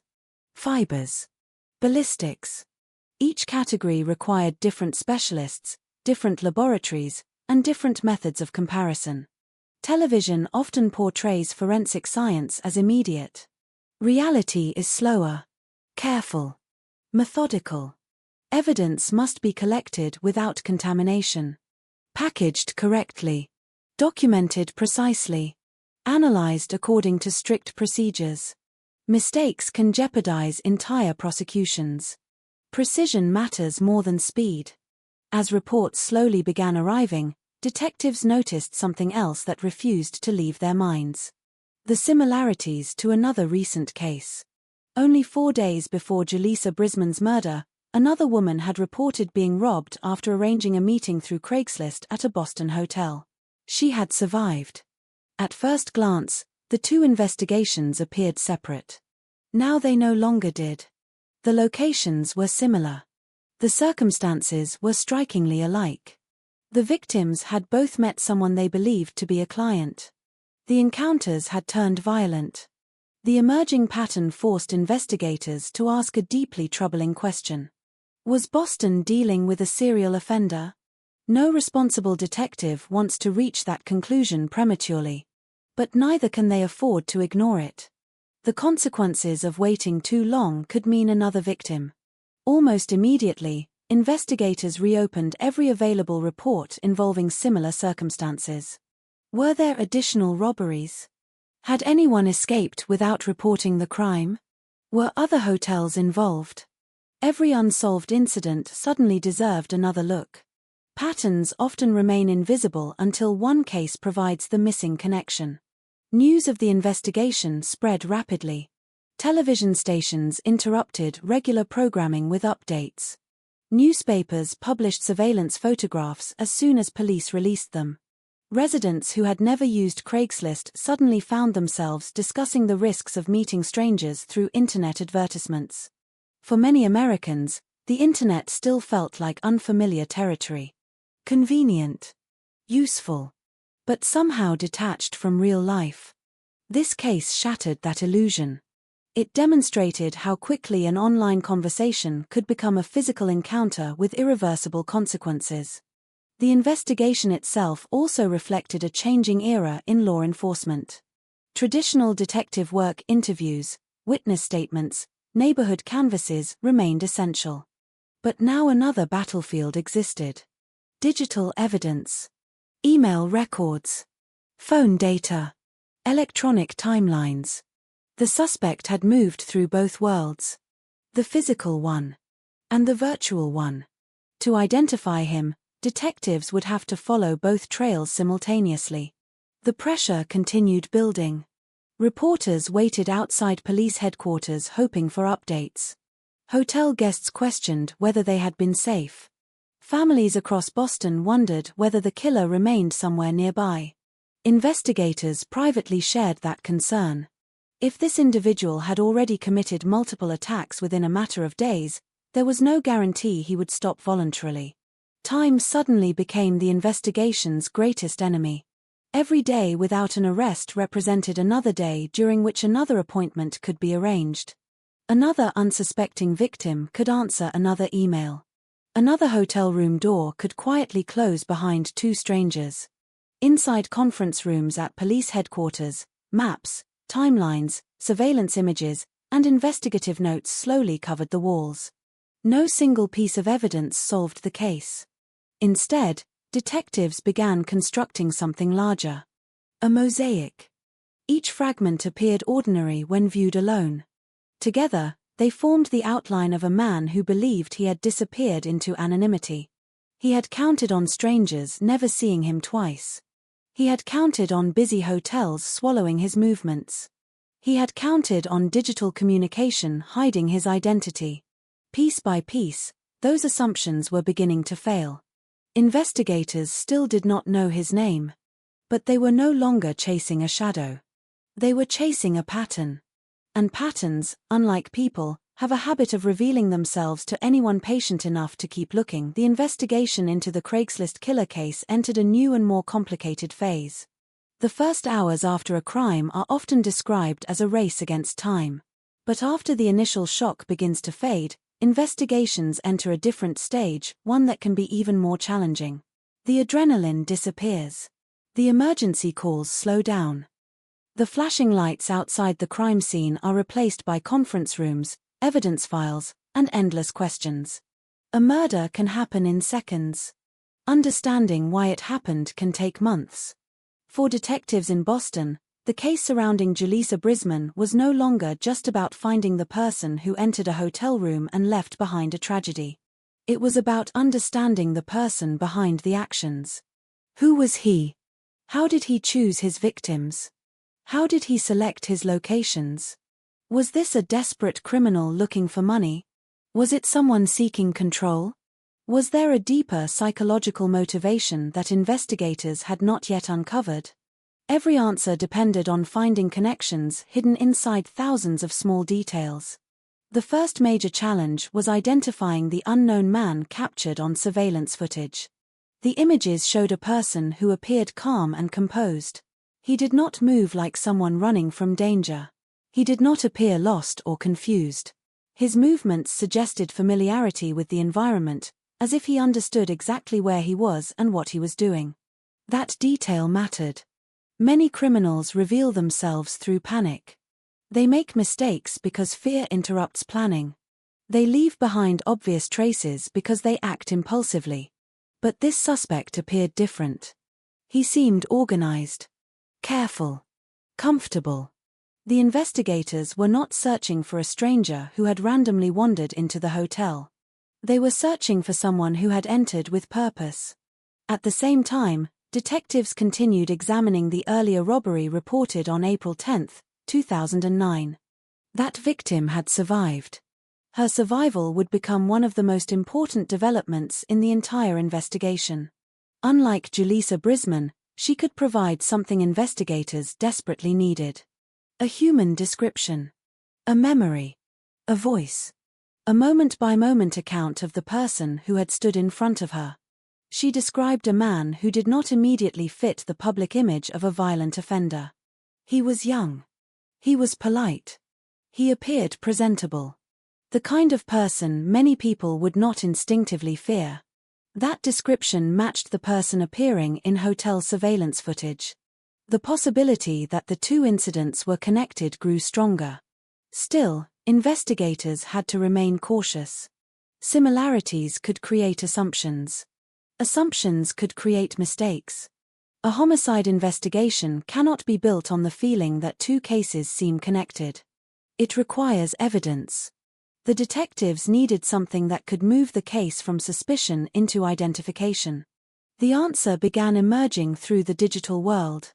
The same technology that allowed anonymous meetings to be arranged would also become the trail that investigators followed back to a real person. Every online communication leaves traces. Sometimes those traces are obvious. Sometimes they are buried beneath layers of usernames, temporary accounts, and technical information. But digital footprints rarely disappear completely. Investigators began examining the Craigslist communications connected to the victims. They looked at email accounts, message histories, timestamps, patterns of contact. The process was slow and technical, but the principle was simple. Someone had contacted these women. Someone had created the appointments. Someone had left a record. The person behind the screen was no longer completely invisible. The investigation soon reached another critical area. Phone records. Mobile devices create their own timelines. Calls made. Messages sent. Locations visited. Connections between individuals. A phone can reveal where someone was even when that person says they were somewhere else. To detectives, these records represented movement. And movement tells stories. A person may lie. A phone often does not. As investigators assembled digital information, they began narrowing the possibilities. The suspect was not an unknown criminal hiding somewhere outside society. He was connected to ordinary systems. Email. Transportation. Hotels. Technology. The same systems used every day by millions of people.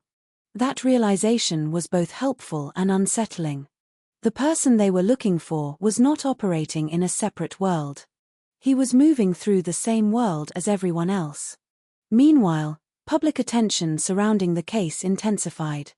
The phrase Craigslist killer spread rapidly through newspapers and television reports. The nickname was memorable, but it also created challenges. Labels simplify complicated stories.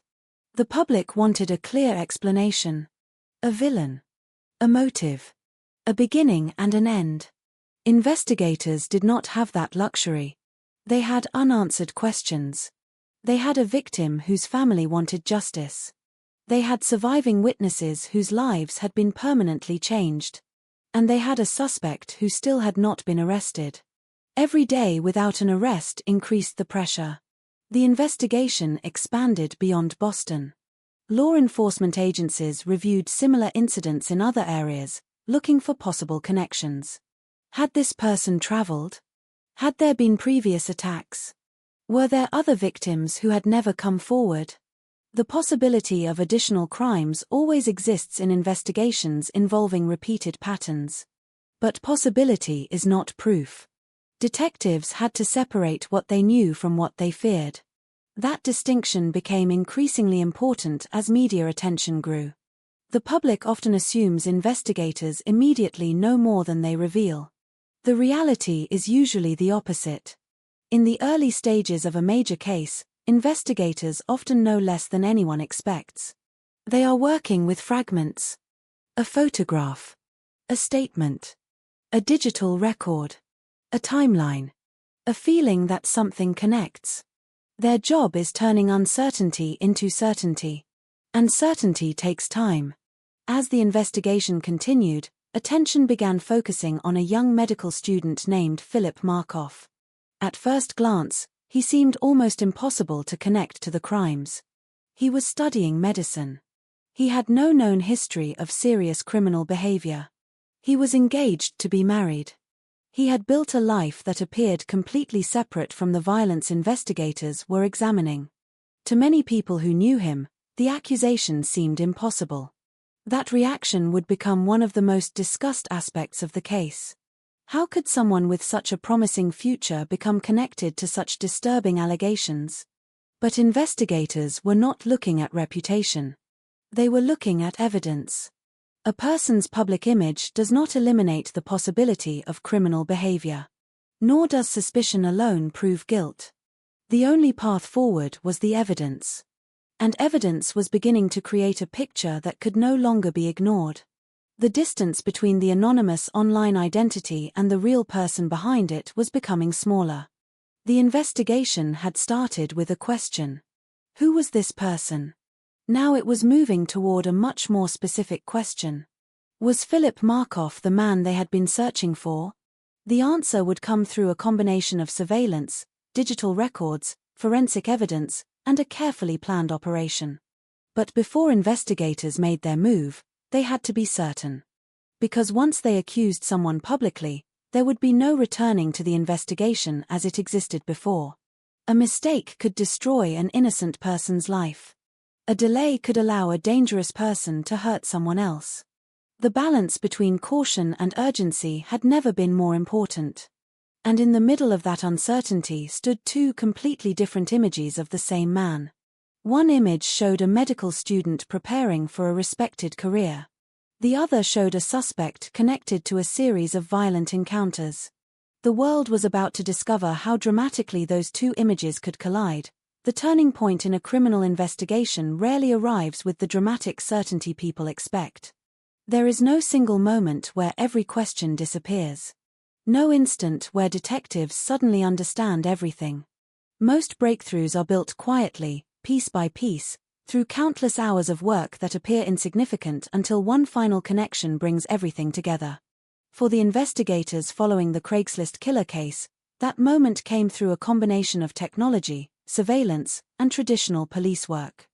The suspect who had appeared invisible online was beginning to leave a trail in the real world. The investigation had started with a violent crime inside a Boston hotel room. It had expanded into a search through digital records, surveillance footage, and witness memories. Now it was narrowing toward one person. Philip Markoff. To many people who knew him, the name seemed impossible. He was not the person they imagined when they heard descriptions of a violent criminal. He was young, educated, a medical student. Someone who appeared to have a carefully planned future ahead of him. He was engaged to be married and had built a reputation as someone focused on achievement. But investigators were not examining the person others believed they knew. They were examining a series of choices. A series of movements. A series of connections that pointed in a disturbing direction. The first major breakthrough came from digital evidence. The internet had provided anonymity, but it had also created records. Every message sent through Craigslist. Every email exchange. Every login. Every electronic interaction carried information. Investigators traced communication connected to the advertisements used to arrange meetings with victims. They followed the path backward, from anonymous online exchanges toward a real individual. The process required cooperation between law enforcement agencies and technology systems. Records had to be requested. Information had to be verified. Connections had to be confirmed. A name appearing in a database was not enough. Investigators needed to know whether that name belonged to the same person appearing in surveillance footage and connected to the physical evidence from the crime scenes. Gradually, the pieces began aligning. The person behind the online communication appeared to be Philip Markoff. But identifying a possible suspect was only the beginning. A suspicion is not an arrest. A theory is not a case. Investigators needed stronger evidence. They needed to know where Markoff had been. They needed to know whether his movements matched the timeline of the crimes. They needed to know whether physical evidence connected him directly to what happened inside those hotel rooms. The investigation moved quickly. Surveillance teams began watching Markov. For a brief period, his life continued as it always had. He attended classes. He moved through familiar places. He interacted with people who still saw him through the lens of the person they believed him to be. Meanwhile, investigators watched from a different perspective. They were no longer seeing a medical student. They were watching a potential homicide suspect. That contrast created one of the most unusual elements of the case. The man under surveillance appeared to be living two completely different realities. To friends and acquaintances, he was someone preparing for a future in medicine. To detectives, he was the person connected to a growing list of evidence. The investigation also focused on Markov's digital activity. Computers became another form of evidence. Unlike physical objects, digital records can reveal hidden behavior that exists separately from someone's public identity.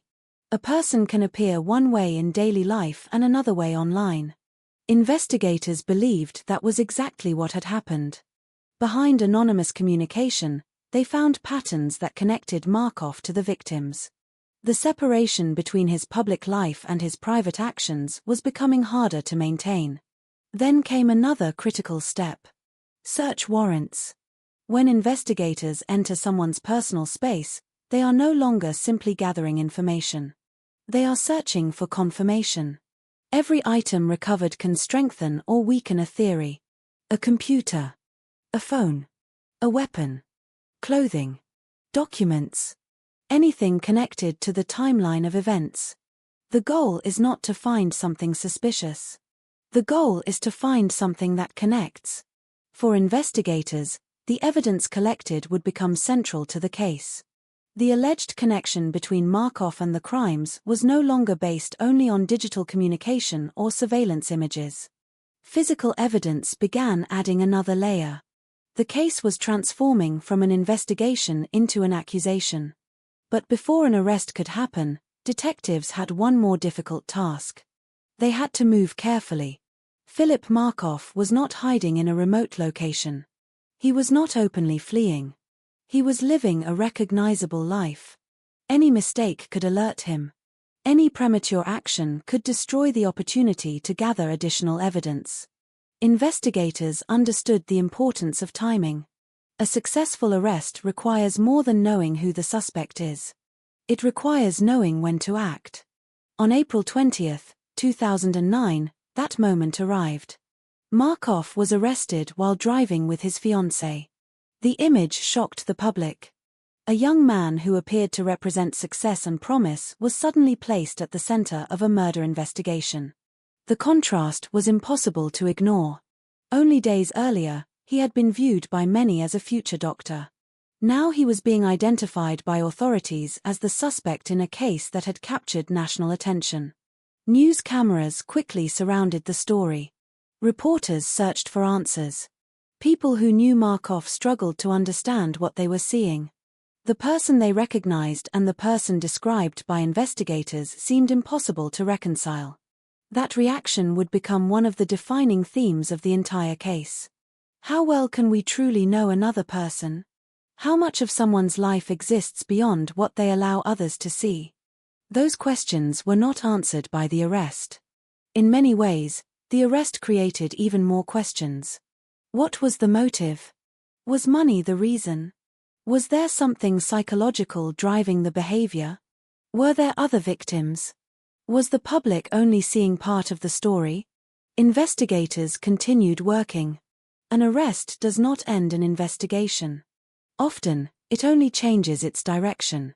Now they had a suspect. Now they had to build the strongest possible case. Every piece of evidence would be examined. Every timeline would be challenged. Every decision would face scrutiny. Because a courtroom does not operate on suspicion. It operates on proof. And while investigators believed they had found the person responsible, the world would never receive the final answers it expected. The case that began with a desperate search for an unknown attacker was approaching its most dramatic stage. But the final chapter would not unfold inside a courtroom. It would unfold somewhere far more unexpected. Inside a jail cell.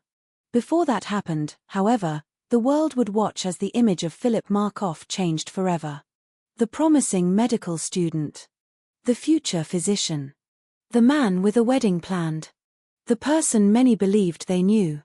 All replaced by a name that would become permanently attached to one of Boston's most disturbing criminal investigations. The Craigslist killer. Justice is often imagined as a courtroom. A judge sitting above everyone else. A jury listening carefully. Lawyers presenting arguments. A final decision delivered after weeks or months of testimony. For many families affected by violent crime, that image represents hope. Not because a verdict can erase what happened. It cannot bring back someone who is gone. It cannot undo the fear of survivors. It cannot return life to the moment before violence entered. But a verdict can provide something deeply important. Accountability. The world expects stories of crime to have endings. A beginning. A middle. A conclusion. The person responsible is identified. The evidence is presented. The guilty verdict is announced. The door closes. But some cases refuse to follow that structure. The Craigslist killer case became one of those stories. The investigation moved with remarkable speed. The suspect was identified. The arrest was made. The evidence appeared to be building. Everything seemed to be moving toward a courtroom confrontation where the truth would finally be tested. Then the expected ending disappeared. Before that happened, however, the legal battle surrounding Philip Markoff began. Following his arrest on April 20, 2009, Markoff faced serious charges connected to the death of Julissa Brisman and the attacks on other women. The accusations were severe. The prosecution believed the evidence showed a pattern of behavior involving online communication, hotel meetings, robbery, and violence. For the first time, the investigation moved from searching for answers to preparing for a legal challenge. A courtroom would eventually become the place where every piece of evidence would be questioned. Every witness would be examined. Every conclusion would face opposition. The prosecution's responsibility was clear. They had to prove their case beyond a reasonable doubt. The defense had a different mission. They did not need to prove an alternative story. They needed only to challenge the government's version of events. That is the foundation of the American legal system. An accusation is not a conviction. Evidence must survive examination. The public often reaches conclusions quickly after a dramatic arrest. Television reports show photographs. Experts discuss possibilities. Neighbors describe memories. The accused person's entire life can become part of public conversation within hours. But inside a courtroom, emotion cannot replace proof. Every claim must be tested. Every fact must be supported. Every piece of evidence must be examined carefully. For the families connected to the case, however, legal procedures could not erase the personal reality.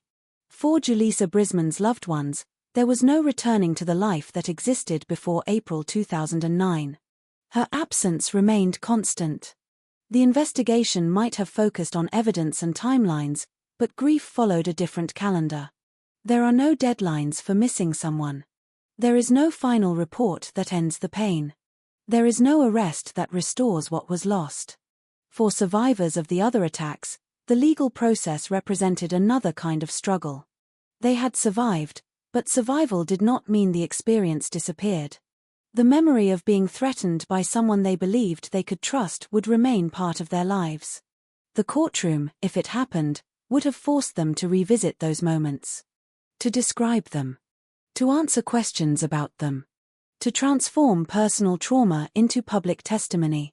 That process can be incredibly difficult. Yet many victims choose to participate because they believe their voices matter. Because silence can allow the person who harmed them to control the story. The prosecution continued gathering evidence. The case against Markoff relied heavily on a combination of digital records, surveillance footage, physical evidence, and witness accounts. No single piece of evidence existed in isolation. Instead, investigators believed the strength of the case came from how multiple sources connected. A digital message, a hotel appearance, a timeline, a physical item, a witness description. Together, they created what investigators viewed as a clear picture. The defense, however, would have had the opportunity to challenge every connection. Was the evidence interpreted correctly? Could there be another explanation? Were investigators overlooking possibilities? These questions are not signs that a legal system has failed. They are part of the process. A fair trial requires both sides to be heard. That principle exists because history has shown the danger of rushing toward judgment. Even in cases where public opinion feels certain, courts require something more. Proof. As preparations continued, the media attention surrounding Markoff remained intense. The nickname Craigslist Killer followed him everywhere. It appeared on television screens, in newspapers, across online discussions. The label became more famous than the legal name behind it. But inside the legal system, he was not a nickname. He was a defendant. And defendants have rights. That distinction is essential. The public can discuss. The media can report. But only a court can determine guilt under the law. In another life, Philip Markoff might have spent those months preparing for medical examinations, planning his wedding, and continuing toward the career he had worked years to achieve. Instead, he was preparing for a criminal defense. His future had changed completely. The person who once appeared to represent success now faced the possibility of spending the rest of his life in prison. Outside the courtroom, people continued asking the same questions. Why? Why would someone with so much opportunity risk everything? Why would someone trusted with the responsibility of caring for others become accused of causing harm? Why did the evidence point toward a man whose public image seemed so different from the allegations against him? These questions would follow the case forever because they reached beyond one individual. They touched on a larger human mystery. The gap between appearance and reality. The difference between who someone seems to be and who they may become in moments hidden from the world. But the justice system does not solve mysteries about human nature. It answers narrower questions. Did this person commit these acts? Can the evidence prove it?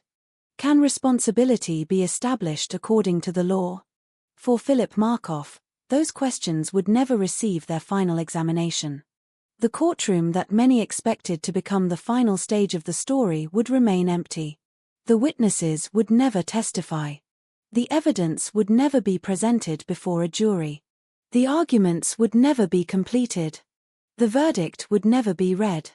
Because before justice could take its traditional course, the story took an unexpected and irreversible turn. A turn that would leave families without the answers they had waited for. A turn that would transform the case from a murder trial into a haunting question about unfinished justice. And inside a Boston jail cell, far away from the media cameras and public attention, Philip Markoff's final days were beginning. There are cases that end with a verdict. A judge reads a sentence. A courtroom empties. Families walk away carrying the weight of a decision that, even if painful, provides a sense of conclusion. The world moves forward.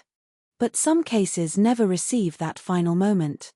They remain suspended between what is known and what will never be answered. The Craigslist Killer case became one of those unfinished stories. The investigation had moved faster than many people expected. Within days, authorities had identified a suspect, gathered evidence, and made an arrest. The public watched as the image of Philip Markoff transformed from a promising medical student into the central figure of one of Boston's most disturbing criminal investigations. Yet the ending that everyone expected never arrived. There was no jury. No closing argument. No final testimony. No moment when evidence was placed before 12 people who had the responsibility of deciding guilt or innocence. Instead, the case ended inside a jail cell. And that ending left behind a complicated legacy. For the families connected to the case, the absence of a trial created a unique kind of uncertainty. A trial is not only about punishment. It is also about answers. It allows victims' families to sit inside a courtroom and hear the evidence explained in public. It allows them to understand the timeline, the investigation, and the choices that led to the tragedy they experienced. Without that process, many questions remain permanently unanswered. Why did it happen? How long had the person responsible been planning it? Were there other victims? What was happening inside the mind of the person who committed these acts? Some questions can be investigated. Some can only be carried. For Julissa Brisman's family, the most important fact was not the media attention or the public fascination. It was that a young woman they loved was gone. A person with memories. A person with dreams. A person whose life existed far beyond the final moments that made her known around the world. True crime stories often focus on the investigation because investigations provide movement. Detectives searching. Evidence being discovered. Suspects being identified. But the aftermath belongs to those left behind. The people who return to homes that feel different. The people who hear a familiar song and remember someone who will never hear it again. The people who celebrate birthdays and holidays with one absence that cannot be replaced. Violent crime creates a permanent change in the lives of survivors and families. The calendar continues. But it divides itself into two parts. Before. And after. Before the phone call. Before the police arrived. Before the name became associated with tragedy. And after. After the questions. After the grief. After the world learned a story that families never wanted to become part of. The case also changed the way many people viewed online interactions. In 2009, the internet was already deeply connected to everyday life, but many people still viewed online communication as separate from the physical world. A message on a screen felt distant. A username felt anonymous. A meeting arranged online felt different from meeting someone through traditional social circles. The Craigslist killer case challenged that separation. It reminded people that digital spaces are not separate worlds. They are extensions of human behavior. The same emotions, intentions, and risks that exist offline can exist online. Technology itself is neutral. A website can connect people searching for furniture. It can connect people looking for jobs. It can connect communities.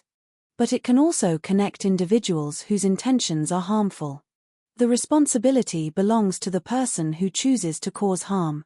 Yet the case changed conversations about safety, awareness, and meeting strangers through online platforms. People became more cautious. More questions were asked before meetings occurred. More attention was given to personal safety. Simple precautions became more common. Meeting in public spaces. Sharing plans with trusted people. Trusting instincts when something feels wrong. The tragedy did not happen because of technology. It happened because someone used technology as a tool to reach other people. That distinction matters. Another lasting impact of the case was the public fascination with Philip Markoff himself. Many people struggled to understand the contrast between the person described by friends and the person described by investigators. How could someone who appeared intelligent and successful become connected to such violence? This question has appeared in countless criminal cases throughout history. Society often searches for visible signs of danger. A troubled childhood. A history of aggression. A pattern of obvious warning signs. But human beings are complicated. People can present different versions of themselves in different environments. A person can be admired professionally while hiding disturbing behavior privately. A person can appear successful while struggling with thoughts and impulses unknown to others. Understanding that complexity does not excuse criminal actions. It simply acknowledges that human behavior cannot always be predicted by appearances. The phrase Craigslist killer became permanently attached to Philip Markoff, but the nickname also reflects a broader issue in crime reporting. A dramatic label can make a case memorable. It can help people recognize a story. But it can also reduce complicated human experiences into a simple phrase. Behind the nickname were real victims, real families, real investigators, real people whose lives changed forever. The most important part of any true crime story is not the criminal. It is the people affected by the crime. The victim. The survivors. The families. The communities. They are the ones who carry the consequences long after headlines disappear. Philip Markoff's death in August 2010 closed the legal chapter of the case, but it did not provide the closure that many expected. A trial might have answered some questions. It might have revealed more about the evidence. It might have allowed survivors to speak. Instead, the world was left with fragments. Police records. Investigation files. Public statements. Evidence that was never fully examined in court. And the memory of a case that became famous not only because of what happened, but because of what never happened. There was never a verdict. Never a sentence. Never a final explanation. Only unanswered questions. That uncertainty is one of the most haunting aspects of the case. Because justice is not always the same as an ending. Sometimes justice exists in remembering. Remembering the victims as people, not headlines. Remembering that behind every investigation file is a human life. Remembering that every statistic represents someone who mattered. The story of Julissa Brisman should not be defined only by the circumstances of her death. She was more than a victim in a famous case. She was a person whose life had meaning before tragedy placed her name in the news. That is the responsibility of telling stories like this one. Not to glorify the person accused. Not to transform violence into entertainment. But to understand. To examine the choices that led to tragedy. To recognize the warning signs that society can learn from. And most importantly, to remember those who never had the chance to tell their own stories. The Craigslist killer case began with anonymous messages sent through a computer screen. It moved through hotel hallways, surveillance cameras, forensic laboratories, and police investigation rooms. It revealed how quickly ordinary moments can become extraordinary tragedies. And it left behind a question that continues to disturb people years later. How well can we truly know another person? The answer may be uncomfortable. Because sometimes the people who create the greatest damage do not look dangerous. They do not always appear threatening. They do not always announce their intentions. Sometimes they walk through the same streets, enter the same buildings, stand beside us in ordinary places. And that is why awareness matters. Not fear. Not suspicion of everyone. But awareness. The understanding that trust should be earned. That safety should never be ignored. And that every person behind a story is more than the role they were given after tragedy occurred. The Craigslist killer case remains a story about crime. But more than that, it is a story about trust, deception, loss, and the fragile line separating an ordinary day from a life-changing moment. A reminder that behind every headline is a human story. And behind every human story is someone who deserves to be remembered. Years after the investigation ended, the name Philip Markoff continued to appear whenever people discussed the Craigslist killer case. The photographs remained. The headlines remained. The questions remained. But time has a way of changing the way people look at a story. When a crime first happens, the world searches for immediate answers. Who did it? Why did they do it? How could someone allow this to happen? People want explanations because explanations create a sense of control. If we understand something, perhaps we can prevent it. If we identify the warning signs, perhaps we can recognize danger before it arrives. But some cases resist simple explanations. The Craigslist killer case became one of those cases. The evidence created a powerful narrative. Investigators believed they had identified the person responsible for a series of violent attacks. The digital records, surveillance footage, witness accounts, and physical evidence formed a chain that prosecutors believed could support a conviction. Yet because Philip Markoff died before trial, many questions that would normally be explored in court were never fully examined in public.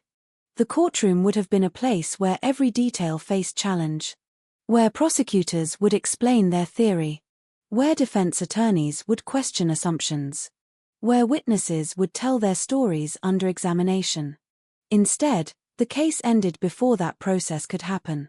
And when a case ends without a trial, something unusual happens. The public is left with a story, but not a final chapter. There is evidence. There are conclusions reached by investigators. There are official statements. But there is no verdict. No jury decision. No final legal answer. For some people, that absence creates discomfort. They wonder whether the truth was ever fully known.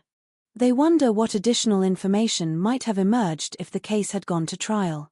They wonder what Philip Markoff himself would have said if he had faced a courtroom. Those questions are impossible to answer now. History contains moments where the opportunity for explanation disappears forever.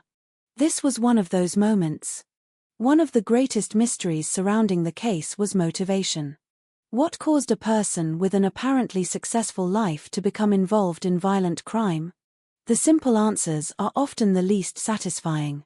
Money, anger, thrill, control. Each possibility has been discussed. Each offers a possible piece of the puzzle. But none fully explains the transformation from an individual's public identity to alleged private actions. Human behavior rarely follows a single line. There is usually a combination of personality, circumstances, choices, and internal struggles. Understanding those factors does not remove responsibility. A person who chooses violence remains responsible for that choice. But understanding is still important. Because prevention requires more than simply identifying what happened. It requires understanding how it happened. The case also raised questions about the way society recognizes danger. Many people who knew Philip Markoff described someone who did not match the image they associated with violent crime. That reaction became one of the most discussed aspects of the investigation. People often expect criminals to appear visibly dangerous. They imagine obvious signs. A threatening personality. A history of chaos. A life filled with warning signals. But reality is often more complicated. Some people who commit terrible acts can maintain relationships, careers, and ordinary routines. They can smile in photographs. They can attend classes. They can make future plans. That does not mean appearance reveals nothing. It means appearance alone is never enough. The human mind naturally searches for patterns. After something terrible happens, people look backward and try to find the moment when everything should have become obvious. A strange comment. A suspicious behavior.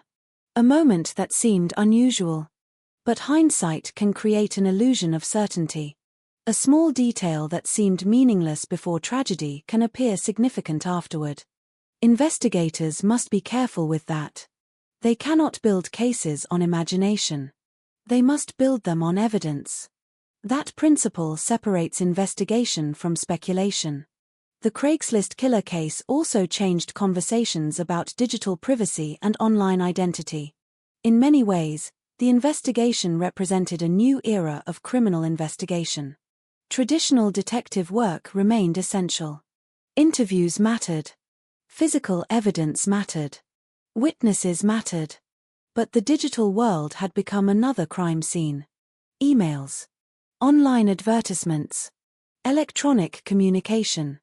Mobile phone records. Information that once disappeared into memory now left permanent traces. The same technology that allowed people to hide behind anonymity also helped investigators reveal the person behind that anonymity. It was a reminder that every digital action exists somewhere. Every message. Every search. Every connection. The internet creates distance, but it also creates records. That reality has transformed law enforcement forever. The case also forced society to consider the responsibilities of storytelling. True crime has always attracted public attention because it explores the darkest parts of human behavior. People want to understand the unimaginable. They want to know how and why.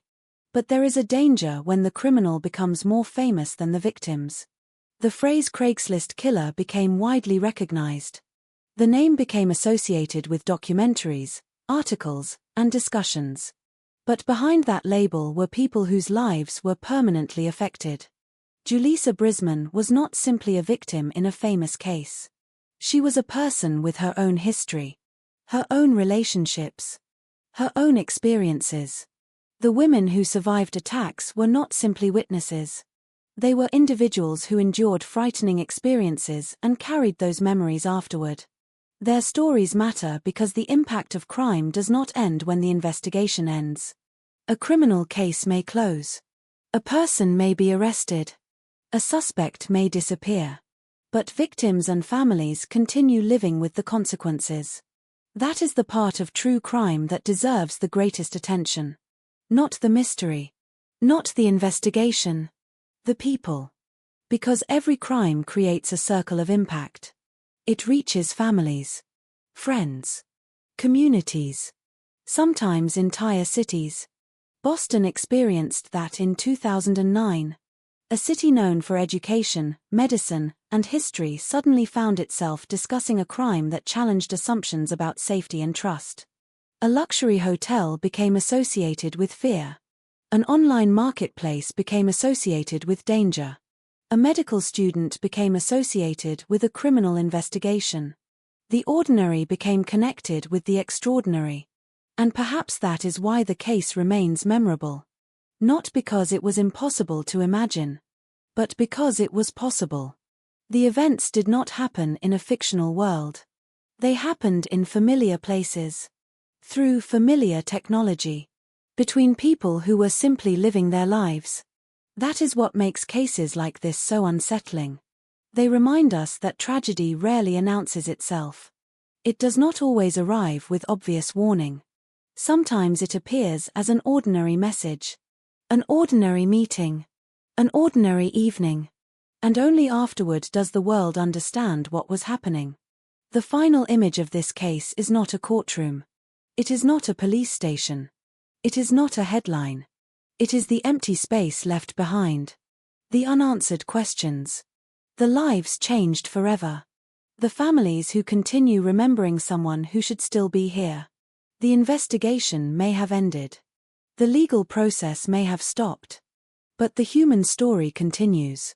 And perhaps the most important lesson from the Craigslist killer case is not about one person. It is about awareness. About recognizing that every person we encounter has a story we do not know. About remembering that technology connects people, but trust must still be built carefully. About understanding that behind every crime report are real human beings. People who loved. People who dreamed. People who deserved more time. In the end, the most lasting legacy of any true crime story should not be the name of the person accused. It should be the names of those whose lives mattered. Because crimes create headlines. But people create meaning. And long after the headlines fade, it is the people left behind who carry the story forward. The most powerful impact of a crime is not always measured by what happens during the investigation. Sometimes, its influence appears years later. A case ends. The news cameras leave. The headlines disappear from front pages. But the questions created by that case continue living inside society. The Craigslist killer case became one of those stories. It was not remembered only because of the violence that occurred in Boston in April 2009. It remained in public memory because it represented something larger than a single investigation. It represented a moment when the growing digital world collided with an old human reality. Trust. For generations, people learned certain rules about strangers. Do not enter dangerous situations alone. Be careful with people you do not know. Pay attention to your surroundings. Those lessons existed long before the internet. But the internet changed the way strangers entered our lives. Before online communication became central to everyday life, meeting a stranger often required a physical connection. A workplace. A neighborhood. A mutual friend. A shared community. The internet removed many of those barriers. A person could communicate with someone hundreds of miles away within seconds. A stranger could appear familiar after only a few messages. A conversation could create a feeling of connection before two people ever met face to face. That ability transformed society. It created opportunities. It created businesses. It created relationships. But it also created new risks. The Craigslist killer case became a painful reminder that digital anonymity could create a false sense of security. A profile. An email address. A username. None of those things truly reveal who exists behind the screen. The person typing words may not be the person they claim to be. That idea seems obvious today. But in 2009, online interactions were still developing rapidly, and many people were learning these lessons through experience. The case became part of a larger cultural shift. People began reconsidering how they approached online meetings. Not because every stranger represented danger. Most did not. But because trust required more than a conversation. It required awareness. The internet had made connection easier. It had not made human behavior easier to predict. That distinction became one of the lasting lessons from the investigation. Technology itself was never the enemy. A website did not create violence. A message board did not make a person choose harm. A computer screen did not remove personal responsibility. The choices belonged to the individual. But technology provided a new environment where those choices could unfold. And law enforcement had to adapt. The investigation of the Craigslist killer case reflected a changing era in criminal investigations. For decades, detectives relied heavily on traditional methods. Interviews. Physical evidence. Witness statements.